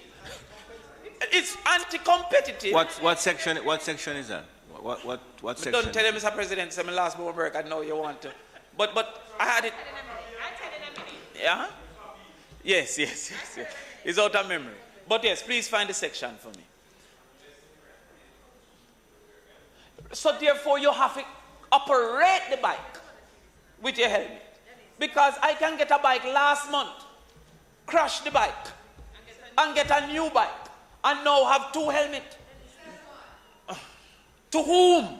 Nobody would need a helmet because every time they have a bike, unless it is to do crash. Oh, hello, Senator Crawford. All right, yes, I'm sorry, Mr. President. Calm down, man. All right, Mr. President.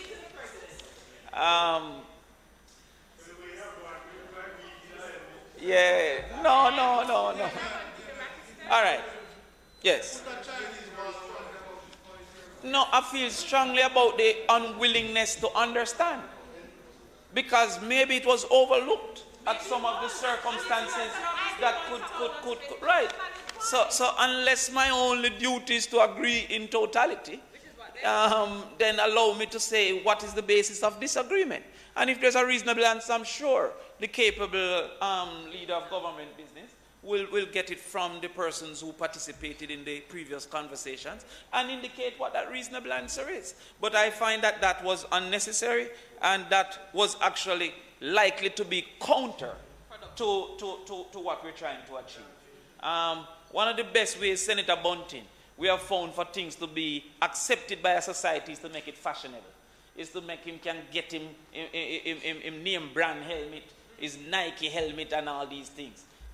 Louis Vuitton helmet and none of that. Yeah, right. Now forcing the man selling a bike to go into another business that he might not be capable to do. The other thing I found issue with Madam Leader of Government Business is the great requirements for quote-unquote a driving school. One of the things, Senator Brigham, that you had to have a driving school was a police record. What is the aim? Now, if I want to use that as a marketing tool to say my driving school is safe, again, I'm saying, if I want to market my driving school as a driving school which have police record and guaranteed safety and all of that. No. Yes, but I'm saying that increased government control of the lives of the people with unnecessary means. The driving instructor based on this bill should be able to teach a person how to drive. If a man did thief some aki, or he may hustle some weed, or No, that's in the regulation. That a person must get to own the school, that a person must get a police record. Why is that so? I'm not saying a problem. I'm saying why is it there? What is the... I'm saying that is just greater red tape that is unnecessary for a driving school. But let me move on to another one that might not have less controversy and resistance. Why he has to have a classroom? for a driving school. Suppose I online me I teach my thing. Right. Why me have to have a classroom? Suppose I'm going to your yard and teach upon your veranda. What would be the reason that a regulation say that to have a driving school, I must have a physical classroom approved by KSAC? And what's the sense in that? What's it? Yeah, that's just a way now to make only 10 men have a driving school. So therefore, these are things. And the leader of government business herself accepted that the vast majority of learning experience happening in the family. It don't happen in the driving schools. So therefore, if you say that a driving school must have a trained instructor with a particular certification and a particular type of vehicle that operates in a particular type of way, understandable. But in today's day, that the Ministry of Education recently had summer school, the majority of the children was online. You're saying that I must have a physical classroom? Come on. That seems to be a overreach. To the president. I don't mind play cricket, but when Let's have ball roll. yeah, you know. Yeah, what Mr. President, when the Olympics, you can't bother to compete with primary champs. It don't make no sense. We want a virtual car. What's that? Mr. President, PPV, with it, and it's not even them write it, so why them so upset? It's not them write it. PPV. Mr. President, there's a specific area for public passenger vehicle. And on the face of it, we're all in agreement, public passenger vehicle must be of great concern. However, the items that I saw within that area, in the main, wasn't reserved for public passenger vehicle. There was a item, I think, subsection 6, I don't want to get carried away, but it says that the gas must be put in from outside the vehicle. That would sound like every vehicle to me. It said that if it used screw, it must be fitted properly and it must be threaded. That sounds like every vehicle to me. So therefore, if these are things that every vehicle should have, why is there a section? There might be some, I didn't see any, but the ones that I read were that the chassis must be welded on both sides. That sounds like every vehicle. Should you allow a vehicle that is not a public passenger vehicle to drive with a half-welded chassis? I don't know. I'm not. Yeah, I'm saying it seemed to be for all vehicles. Now, while it is that the public passenger vehicle, the owner and operator put more persons in the vehicle at risk. All vehicles put people at risk because you don't have to be in the vehicle to be a part of an accident. You don't have to be within the vehicle being operated to be a part of an accident. So I'm asking. No, I thought that you had heard the warning on a number of occasions. The speaker's time has expired.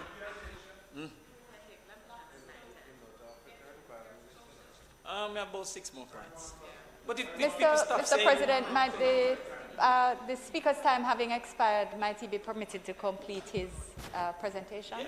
Members would have heard the question, no doubt, and also the sort of a response that he would need 6 minutes. But may the speaker be given time to complete his presentation. no, I said 6 things, Mr. President. Those in favor? Yes, thank you. Against?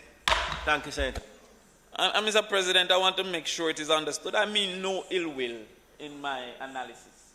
It's just the things, PPV.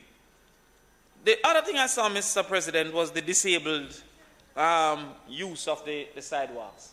And Senator Floyd, immediately I said, but there must also be equal understanding that we need access to the sidewalks. A vast number of our sidewalks don't have the ramp access. And even those with ramp access, there's very limited rules of how what do you call that thing? The light posts and the other companies that use the road, how do they use the sidewalk? Sometimes you have a line around cross and on the area and stuff like that. So access to the sidewalk is something that would be necessary for the implementation of how the disabled use the roads. Because it says, Senator Bunting and Senator Floyd Morris, that the disabled should use the sidewalk for whether hand-operated or motor, when the conditions of our sidewalk may necessitate the disabled using the road. Right? Now, we know that they have a copy, each of them have a copy of our manifesto on their decks. They can look to see where we said, reference, 5% of the budget for what they call a capital budget, we believe should be dedicated to alleviating some of the issues being faced by the disabled in our yes. No, they didn't see that one. Yes, we are having this problem. They don't have yes. Yeah, I want them to copy that one. So 5% from the capital budget so that this can be properly implemented. The other thing we saw, Mr. President, of concern was the learner's license. And rightfully, we are concerned especially of motorbikes using a learner's license in perpetuity. However, what was suggested as the solution seems unreasonable and unlikely to work. It says that a person with a learner's license operating a motorcycle, Senator Bunting, should have 6 meters or 6 feet away another person on another motorbike who is his trainer.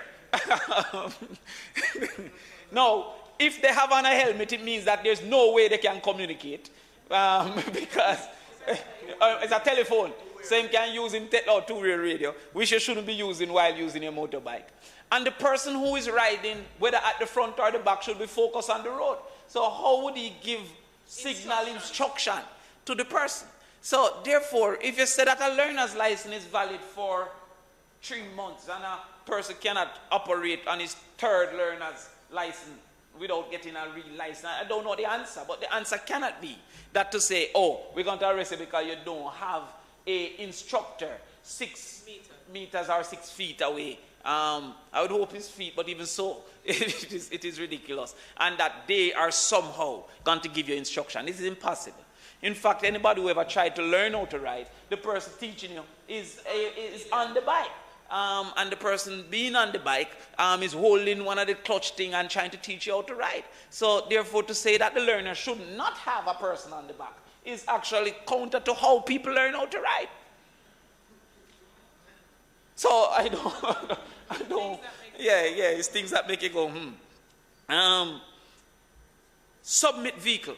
There's a clause that says that at any point you perceive that the vehicle is operating in contravention of a license, that the police can ask you to submit the vehicle.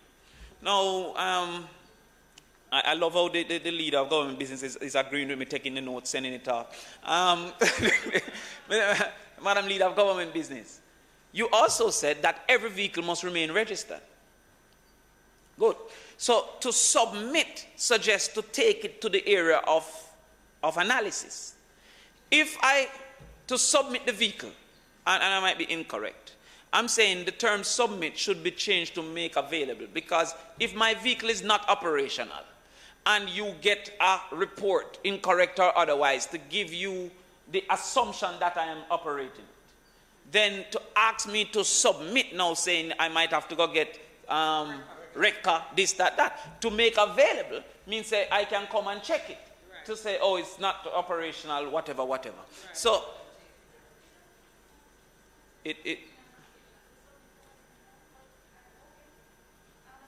yes, I'm just saying, you're a lawyer, you understand it better than I, and the words are important. When I read the term submit, I understood to take it in. And because you're saying that that vehicle wasn't necessarily stopped on the road by the police or anything, it says any reason to presume it is being used, which could mean a call. I'm saying maybe we should look at I'll find it and send to you. Yes. I'll find it and send to you. Right. I'll find it. Yes, right. Remember, we couldn't read all the pages. So the ones I read, different from the ones. Right. I don't have my notes. demerit points.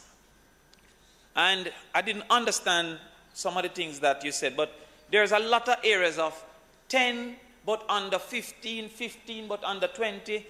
For 15 months, the demerit points would stay and then it would be removed, but if you get all of those things. But I am trying to understand, when a demerit point is expunged, how does the insurance company respond, or how should they respond?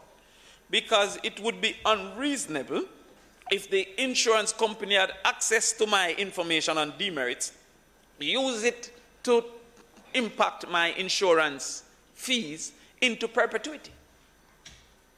So therefore, when it is expunged, what is the instruction, what is to the insurance company of how to deal with me having now, after a year and a half or 3 years, or what is the period that the insurance company can continue to consider the points that I have earned as a basis? So when you look, for example, you said, and the bill said as well, that in particular if you were suspended, that suspension basically remains in perpetuity. And I believe that that is unreasonable. If at 20 I was on a joyride, you're telling me that at 35, well, no, I am responsible and acting differently, that my 20 infringement of a road, not a murder, of speeding, remains and is considered into perpetuity against my life?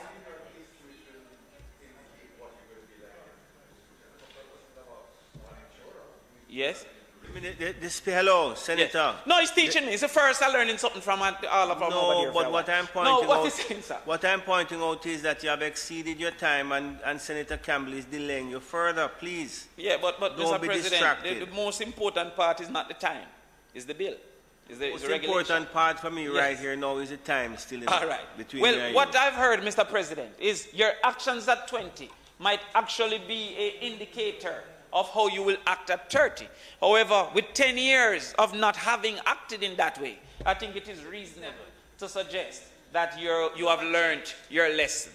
And that lesson might come from, you see, that's a reasonable man, he says, good point. But that lesson might come from having had a ticket or having had a suspension in the first place. I don't believe perpetuities are reasonable. Now, it might be 10, it might be 15, but I'm saying that we should, especially because there is almost a lifetime cost of the insurance company using it as a basis of further profiteering against the individual who has acted properly for 20 years, but still continue because of his 40 years.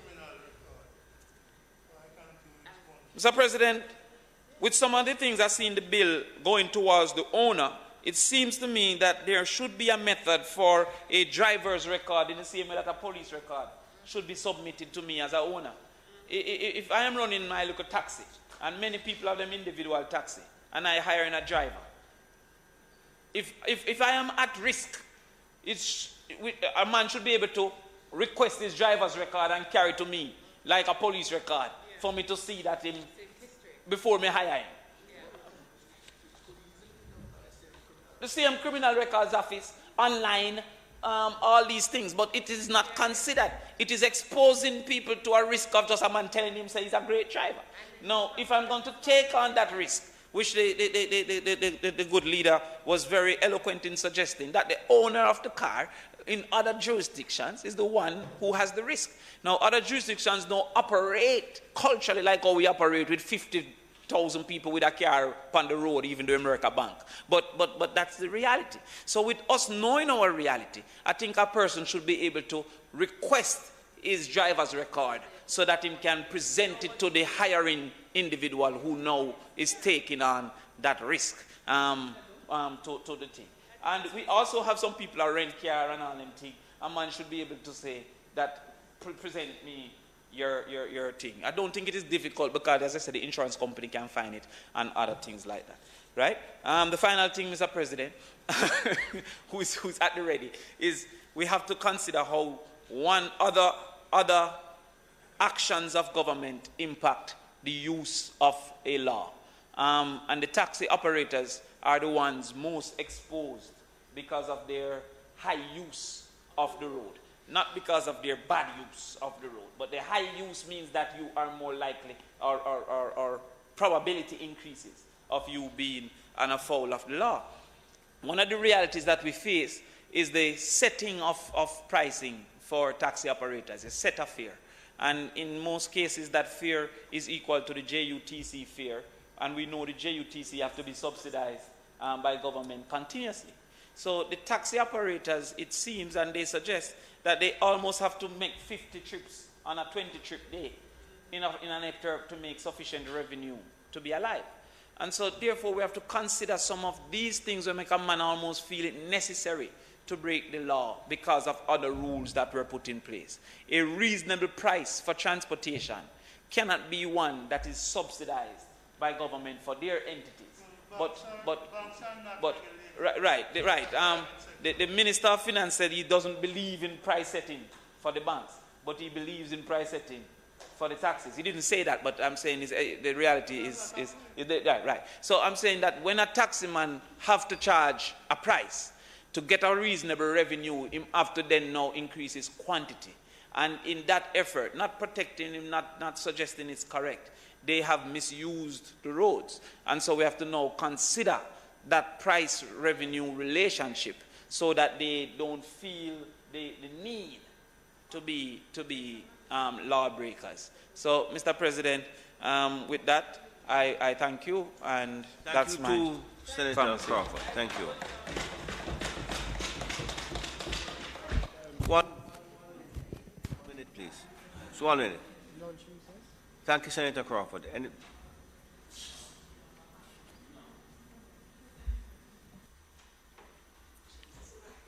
Thank you, Mr. President. Senator Longmore. Senator Gale, give me a second, please. Mr. President, my intervention will be very brief, but I had to rise to address something of critical importance with respect to this regulations that we're looking at and the Road Traffic Act generally.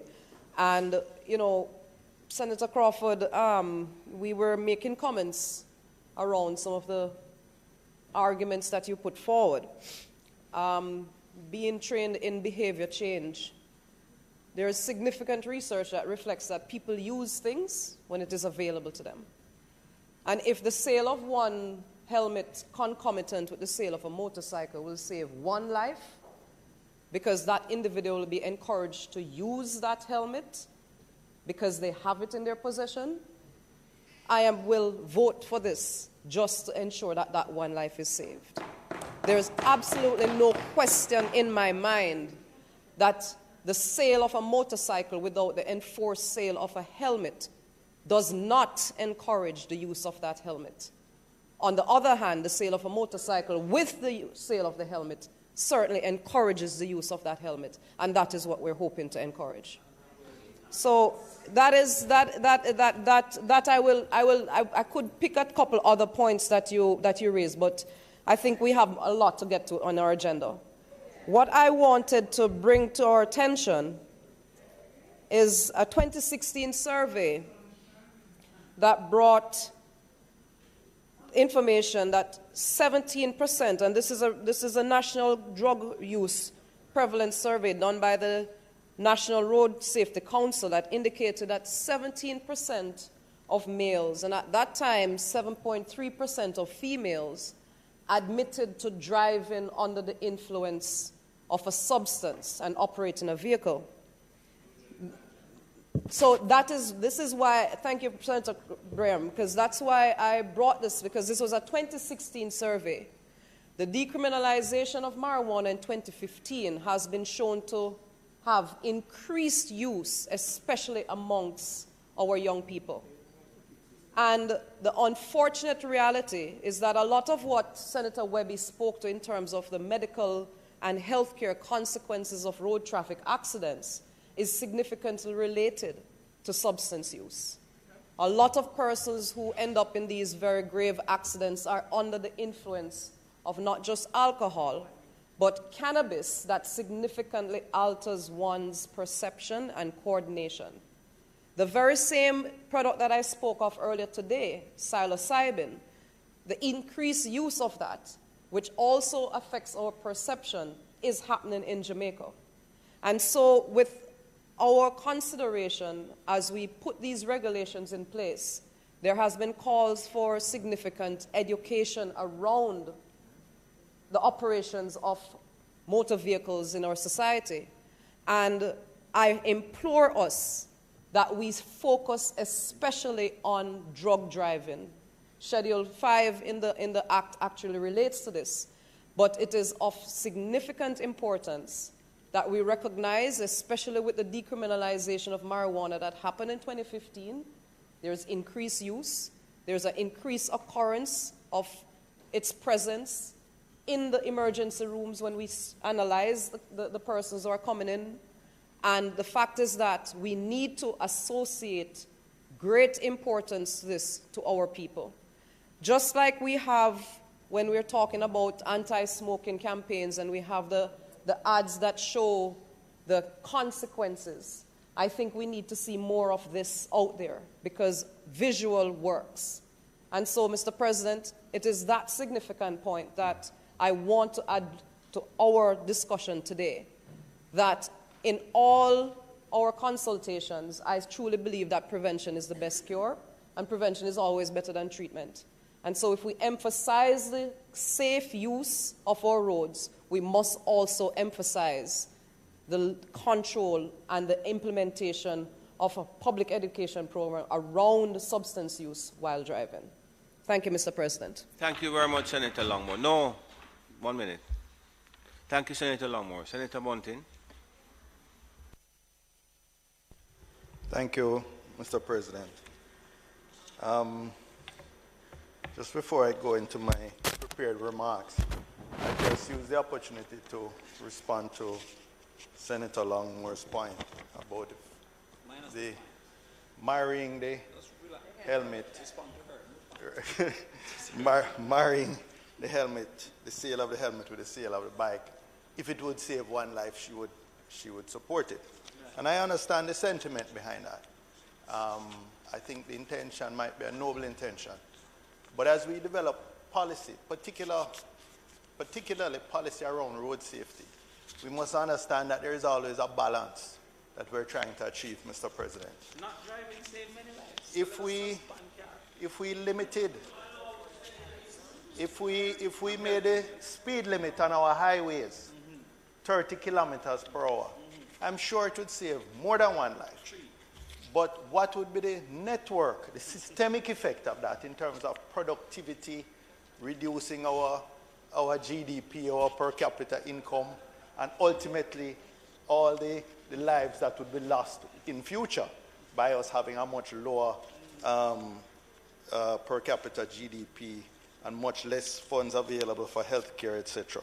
So we have to be careful, not to be absolutist in our approach and understand that good policy making is always a balance between competing interests and determining what is the best in terms of the public interest. Mr. President, I want to start by commending Dr. Lucian Jones and the team at the National Road Safety Council. But I want to, Senator Brown, go back even a little more in history, because you may recall that the whole idea for the National Road Safety Council came from a paper written for the Medical Association of Jamaica by Professor Sir John Golding. And I believe he was the first vice chairman of the Road Safety Council, which started about 30 years ago. And he, of course, was in a unique position to see the impact, the health impact, in particular the orthopedic impact that road accidents were having, particularly as a lot of the victims who survived ended up at the Mona Rehab Center. Now, Mr. President, I went back and I looked at the road fatalities for the last 20 years or so. And what you see is that between 2003 and 2018, each year the number of road fatalities fell within the 300 to 400 range. With one exception. 1 year while I was minister, it went down to as low as 260. But for the 20-year period, it stayed, generally speaking, within the 200 to 300 range. Then in 2019, Minister Chang introduced or launched the new GSF branch called the Public Safety and Traffic Enforcement Branch, PSTEP. Yes, it was launched, you will recall, there were scores of new high visibility yellow motorbikes. I'll use a politically correct term. What the average man said were green bikes, but scores of new high visibility yellow motorbikes. That's what he said. And cars were paraded at the launch, and then for weeks after, our major intersections were festooned with these bikes and cars. What festooned? Festooned, adorned with these. Because we saw them parked up on the side, and it was very evident. It was a great PR exercise, I would say, for the launch. But what we see is that since that launch, every year since, the road traffic fatalities have moved from the 300 to 400 range to the 400 to 500 range. In 2019, the year of its launch, road fatalities increased to 440. They were 389 the year before. 2020, 433. 2021, 487. The highest for 2 decades. And when I checked with the fatalities up to July 24th this year, it was running at the same pace as last year. We no longer see the festooning of the intersections with these high visibility vehicles. However, it is a strong correlation between the launch of these public safety and traffic enforcement branch with a fairly dramatic increase in the number of fatalities that we have on the road. Now, I'll quickly say correlation is not causation. However, we would have expected to see a downturn in road fatalities and traffic accidents after the marquee launch of this new branch. And if we use either, because what we want to talk about here, and my colleague Senator Webby says I like to speak about things being data-driven. So let me use some data. What we want to use to assess whether this new branch had the impact, the positive impact that was intended, whether we use fatalities from violent crime, because we could say public safety would also include violent crime in our public spaces, violent crime, or from road accidents. Either one would suggest that this new branch has been an abject failure. Abject failure. But tons of resources, millions and millions of dollars spent putting it in place. The truth of the matter is, it turns out that this was all PR from a PR government. If we're serious about road safety and public safety, what we really need to do is to take a safe system approach. Safe system has 5 elements. It has the first element is safe road users. That includes both pedestrians, drivers, passengers. Now, one of the things we know, and this is not recent, this is not since the launch of PSTEP, but this is over time. We know that there is a great deal of corruption in the issuing of driver's licenses. I would say, based on my anecdotal survey of persons who have general licenses, and I don't think they were going to give this to Dan Anderson or any formal pollster, but just when I question them, how did they drive for it or did they pay for it? The vast majority is just paid for it. They never turned up at the driver examination depot at all. This is not a today problem. This is a historical problem. But no matter what we put in the regulations or in the law, because it was in the law before, if we don't enforce that law that drivers or aspiring drivers must take the exam, whether the written or the driving exam, and demonstrate competence rather than touch a man and get through, then we're still going to have, notwithstanding this thick book of regulations, we're still going to have the fatalities. Similarly, the second element of a safe system is safe vehicles. Legend, again, you know, many of us know that a whole ton of vehicles get passed without ever going to the depot for examination. No matter the regulations we have here about the vehicles, unless we address the examination and the enforcement of these regs, then the second element of the safe system will be frustrated. The third element is safe speeds. No matter the seatbelt or the airbag or the helmet, most traffic fatalities come from the transfer of kinetic energy. It's kinetic energy transfer.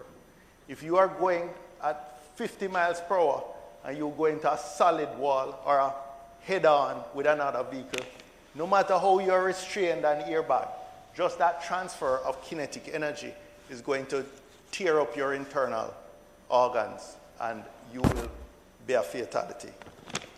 The JCF has the responsibility, this public safety and traffic enforcement branch in particular, has responsibility to regulate the speeds, the safe speeds on our roads. And that is not happening, and that is what is causing the majority of fatalities. And this transfer of kinetic energy is not just for the person in the vehicle. It's transferring from the vehicle to the pedestrian when they have an impact. And you might be surprised to know it is virtually impossible for a pedestrian to survive an impact over 30 kilometers per hour, just because of the transfer of kinetic energy from the vehicle to the pedestrian. The fourth element is safe roads. And there are so many things that we could do to make our roads safer. And I, in particular, recall having a student, a young girl, fatally knocked down near an intersection, coming from NCU, going back to Mandeville, just at the corner where you turn to Mayday. And it is one of these hot spots. Repeatedly, it's a long straight road, vehicles are coming fast, but there's an intersection, so people are coming out of the side, taxis are dropping off pedestrians, particularly students, to cross the road to get onto the other side. And we agreed with the safety unit that Kedyut here used to head. He visited. We agreed with the NWA. We agreed. NCU even agreed to give some land for free to put a roundabout that would compel drivers to slow down, the roundabout in the middle of that long stretch. And it would also allow taxis to go around to drop off the passengers on the side of the road where they were going, particularly the children, so they would not have to cross the road, and then re-enter the roundabout and continue in the direction to Mandeville. Was all agreed this was the solution. This was 5, 6 years ago. Nothing has happened. So we have to design our roads to be safe. And that is also another thing. Too many of our road surfaces, just a little drizzle of rain, and you know, people say it becomes like okra. It's very, very slippery, and you again, the hot spots are well known across the island. But the final element that, frankly, will not be addressed, no matter how good the regulations and the laws, is the post-crash care. Emergency first responders must quickly locate the crash victims, stabilize their injuries, and transport them to medical facilities where they can get better treatment. Now, we really don't have that system in place. We had a policeman who died recently. And even though, you know, I'm not debating whether they were delayed at the toll rather, for any length of time. But the truth of the matter is, it was another police vehicle that had to go and search for the victims who had run off the highway or the exit of the highway, were in the bush. It was at night. It took a long time. When they did get them, these were not persons trained in emergency medical service. They were not paramedics. And we really need many, many more ambulances, or the firemen who had been trained, the emergency medical service at critical points, particularly on the highways. Because of the medians, it takes long to go around and come back and be able to locate those persons. So these are the elements that we need if we really want to see a dramatic improvement, or a dramatic reduction in our road fatalities. Legislation, regulations, these are necessary, but these are not sufficient to solve the chaos on our roads and the high level of fatalities we're getting now. Last year, it's 16 fatalities per 100,000. This is a very high rate. A few years ago, we were 10 per 100,000. So we're moving in the wrong direction. You know,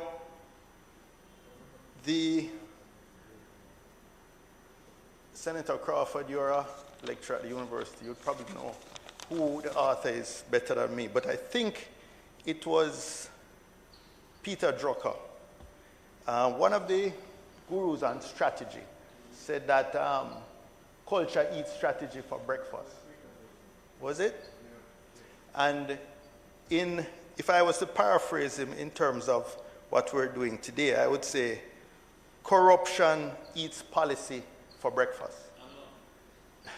No matter what legislation we pass, no matter what regulations we pass, if we don't fix the problems of persons getting driver's license without driving for them, getting vehicles passed without going through the proper forensic examination, getting the police, but also all other users, to ensure that they reduce the speeds on the roads and travel within the regulated speeds until we make some investment in safer roads themselves and in post-crash care. We will not bring the level of road fatalities down to what might be considered a minimal or acceptable level. So I support the regulations. I mean, there are some issues with a few in general, but I want to caution, by themselves, there's no silver bullet, there's no magic wand. We need all those other elements combined to really see a dramatic improvement and stop going in the direction that we are, where we're seeing more and more, a trend towards more and more road fatalities every year. A final comment, Mr. President, I would just make on the regulation 163 subsection 2, which speaks to the renewal of a driver's license for persons 70 years and older. And, you know, I think I understand the reasoning behind it. Obviously, your reflexes get slower, your eyesight and hearing, generally speaking, tend to deteriorate as you get older. So I understand the thinking behind it. But an advocate for the elderly pointed out that it might be better to have it on the basis of a competency testing. So, for example, if we require this medical certificate and the person at 70 gets a medical certificate that said, look, this person medically is the equivalent of a 50-year-old person. Why should we still require them to come back in 3 years instead of coming back in 5 years? So, well, it could change for any of us in here at any age, right? Can change for... And in fact, again, if we want to come back to the data, the safest group of drivers are those who are over 60. The safest group, to the extent when you have an over 60 fatality, it is typically the person was a pedestrian. And maybe they couldn't scurry out of the way of the reckless driver in time. But if we really want to target a group, we should have more frequent testing. It is the younger drivers. It is the 20 to 30-year-olds, perhaps, or who you know, should be subjected to more scrutiny. But, you know, I'm not going to make a big issue of it, but it's just that we keep putting obstacles in the way of older persons without necessarily, we're generalizing. And it is really discriminatory, and it puts unnecessary hurdles in front of them. And I have an aunt who drove safely to about 90, and then I think they insisted that they were not renewing her license, even though she had never got a ticket, she had never got in any accident, she had never caused any accident that we know of. But, you know, obviously 90 is fairly advanced, so I wouldn't argue with that. But she was competent up to that point, by all accounts. So if we had put an extra burden on her for the last 20 years, it would have seemed, certainly to her, it would have seemed unreasonable. And I think it is something that we have to be sensitive to as our population pyramid inverts. And we get more and more, a higher and higher percentage of our population going into this category of older person or older adults. Then we need, I think, to be more sensitive in the accommodation that we make for them. A lot of these cutoffs, for example, asking persons to retire at 65, when these conventions were established, if you were 65, you were expected to live to 70. You were expected to die by the time you were 70. Today, you know, for somebody who is 70, their conditional life expectancy may be 86 or 87. So they have, you know, considerable more living to do, and we don't want to make it unproductive for them because we put so much obstacles in their way. So with those few words, Mr. President, I conclude my contribution. Thank you, Senator Bunting.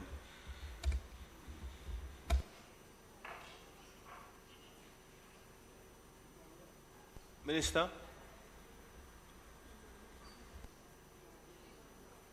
Senator Fraser-Binns? Thank you. Thank you, Mr. President. And thank you to our colleagues who participated so robustly in the debate before us. Clearly, well, we're about to take the 120 motion, but until then, just permit me to start addressing a few of the points made, and be assured that the technical team has taken good note of those which may merit reconsideration at a further date. As indicated, and as has always been the state of circumstances where we treat with regulations, and in fact, I had said it last week, that where it is that there are matters of substance that may still need to be addressed, we should take note of them so that they can be reviewed, because there are aspects of the regulations which require affirmative resolution, those would require coming back to Parliament, but there are those matters which, for a reason of efficiency and effectiveness of processes, which is an absolutely critical part of government functioning, that they don't come back. And where those can be addressed, they will reasonably be so addressed. And that, so it's always good to air the concerns which persons have. On the matter of braking mechanisms, hydraulic lifts for PPVs, which were raised by Senator Morris, I make the point in that context because the orders in respect of equipment will not have to come back here, because clearly this Parliament has no technical capacity to assess the effectiveness or the appropriateness of such orders. So they will stay where it's appropriate for them to be addressed, which is within the ministry, where technical advice will be taken, the orders will be issued and treated with as orders are generally in government. If Parliament were to have oversight of every order that were issued by way of negative or affirmative resolution, absolutely nothing would get done. And while we recognize that there are persons who are comfortable with nothing being done, I would think that certainly in respect of these regulations, that could not be the position one would wish to take. In respect of parking spaces, just to make note as well, and I'm quite sure Senator Morris's colleagues will also will update him on that matter. Again, as had been indicated when it was raised in the original debate, that is the debate on the Principal Act, we had discussed the fact that there were differing jurisdictions and parking spaces are not only managed by the municipal authorities and therefore not appropriate for addressing here under these regulations. They're also owned privately and have to be treated with separately. So those would not have been intended for these regulations, although they are to be addressed. On the matter raised in respect of the offense to propose an improper use of the filter lane, I'm sure the team is assessing whether that needs to be a separate offense or whether it is actually something that can be captured under offenses already provided for in the regulations and within the Act itself, a broader provision.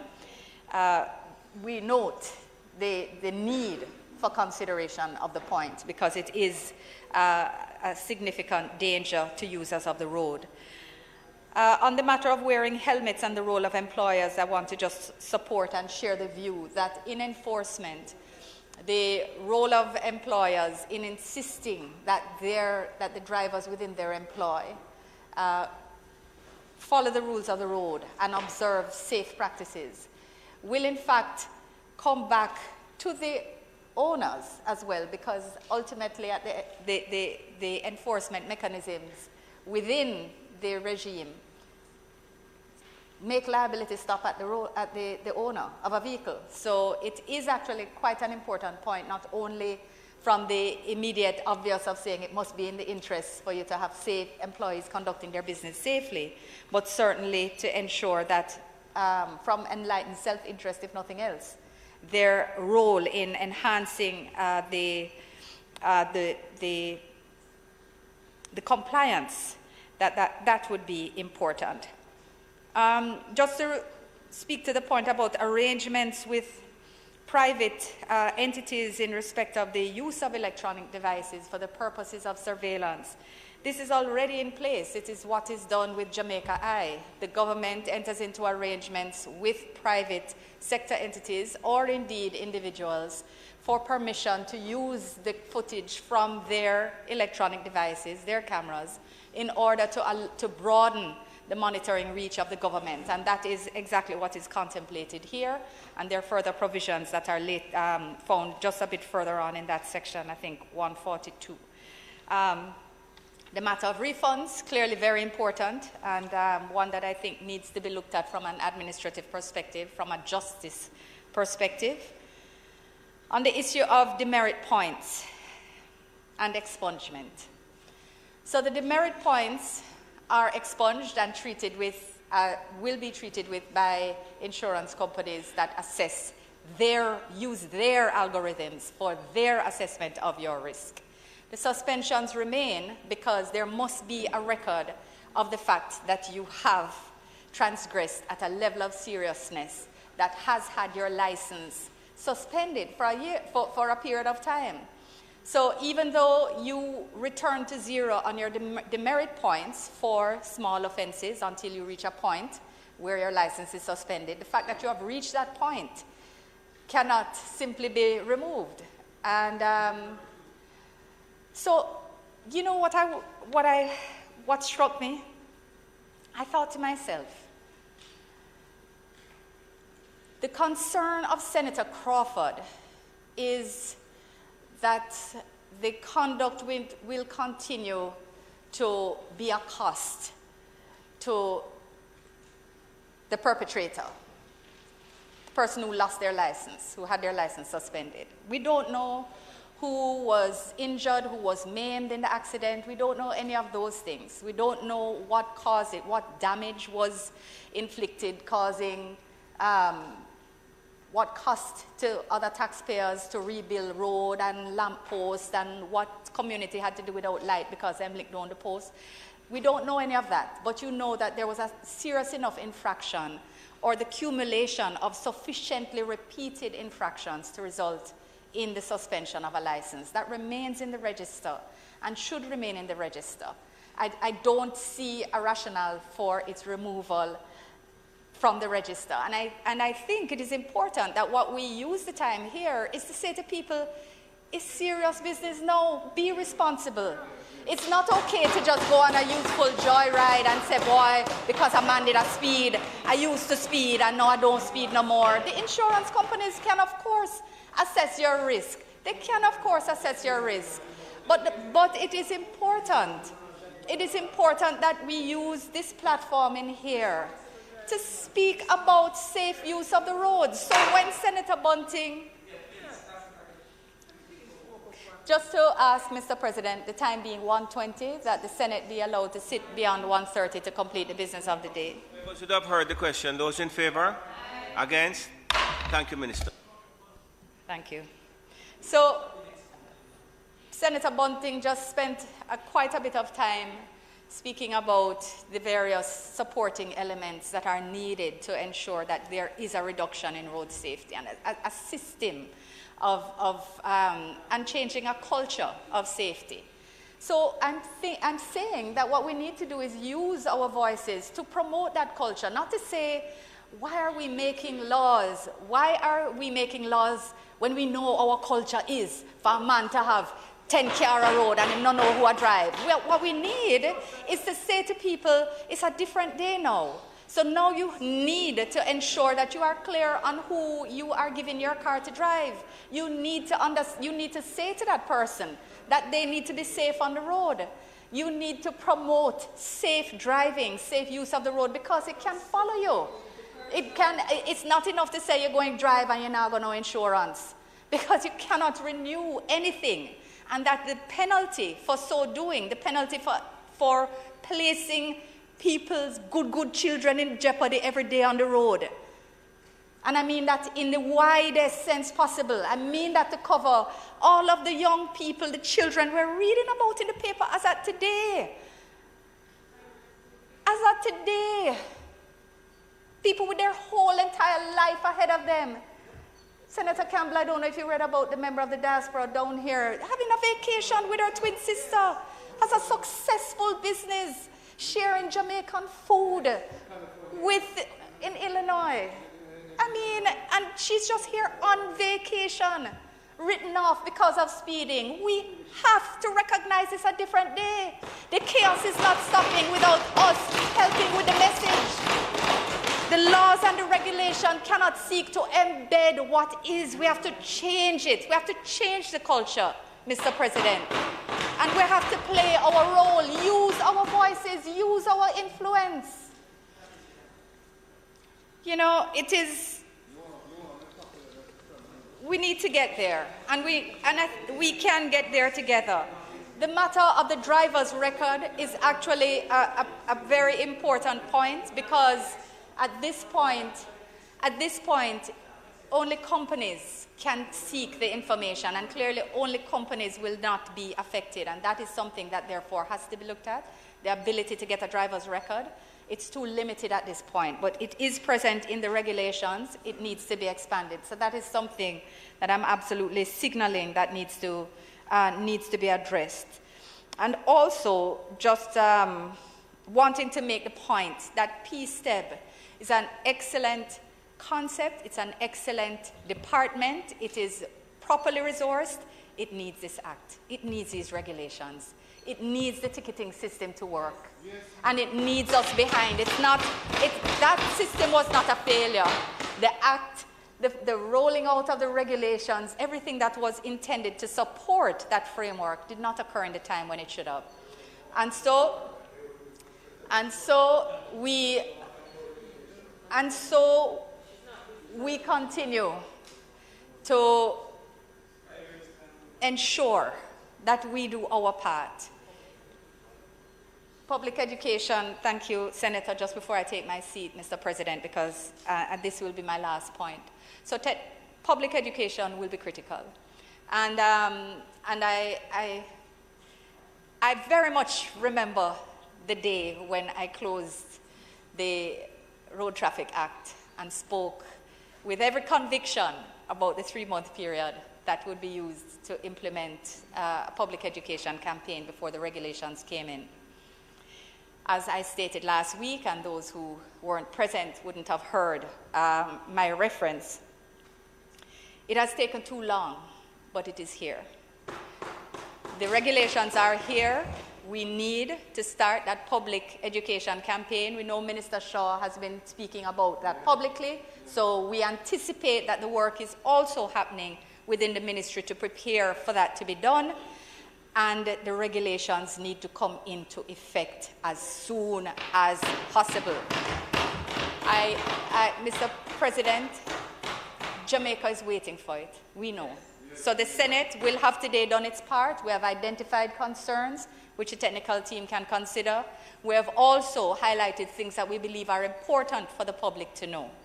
And we expect that the ministry will now take this forward with its stakeholders as they work through their implementation plan, as there is an implementation plan, to ensure that the phasing is effective, that it is appropriate, that the partnerships that are critical to its success are engaged, and that, in fact, Jamaica can see a new day where discipline, law and order, a lack of aggression can start to unfold from the roads into other sectors of society. Mr. President, it is my question that the resolution and that indeed the regulations before us, the road traffic regulations 2022, be approved. Thank you.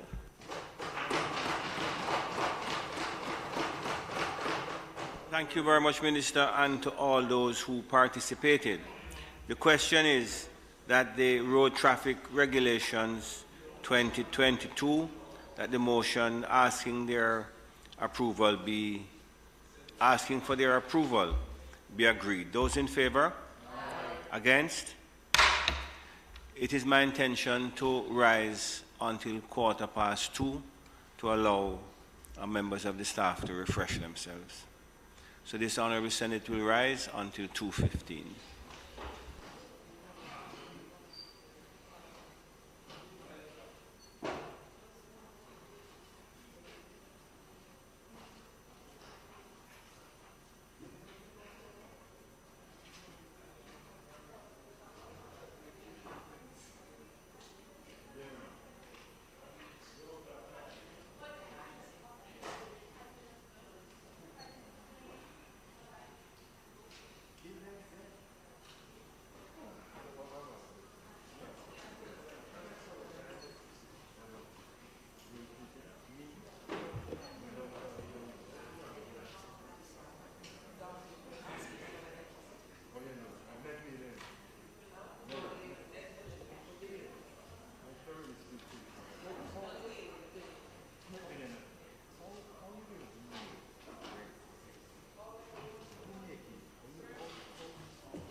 Violence against women and girls is a human problem, not just a woman's problem. It's a problem for men too. Gender violence takes many forms, including sexual assault, domestic violence, relationship abuse, sexual harassment, and sexual abuse of children. The magnitude of ongoing violence against women and children in our country is cause for alarm. We can end the violence. It requires all of us to end the violence. I call on all our men and women in Jamaica to take a stand. And men, especially, must get involved in this movement to create a better world for their daughters, their mothers, their sisters, their aunts, their uncles, their fathers, their sons, and for themselves. Let's protect and reassure. Let's unite to end gender violence.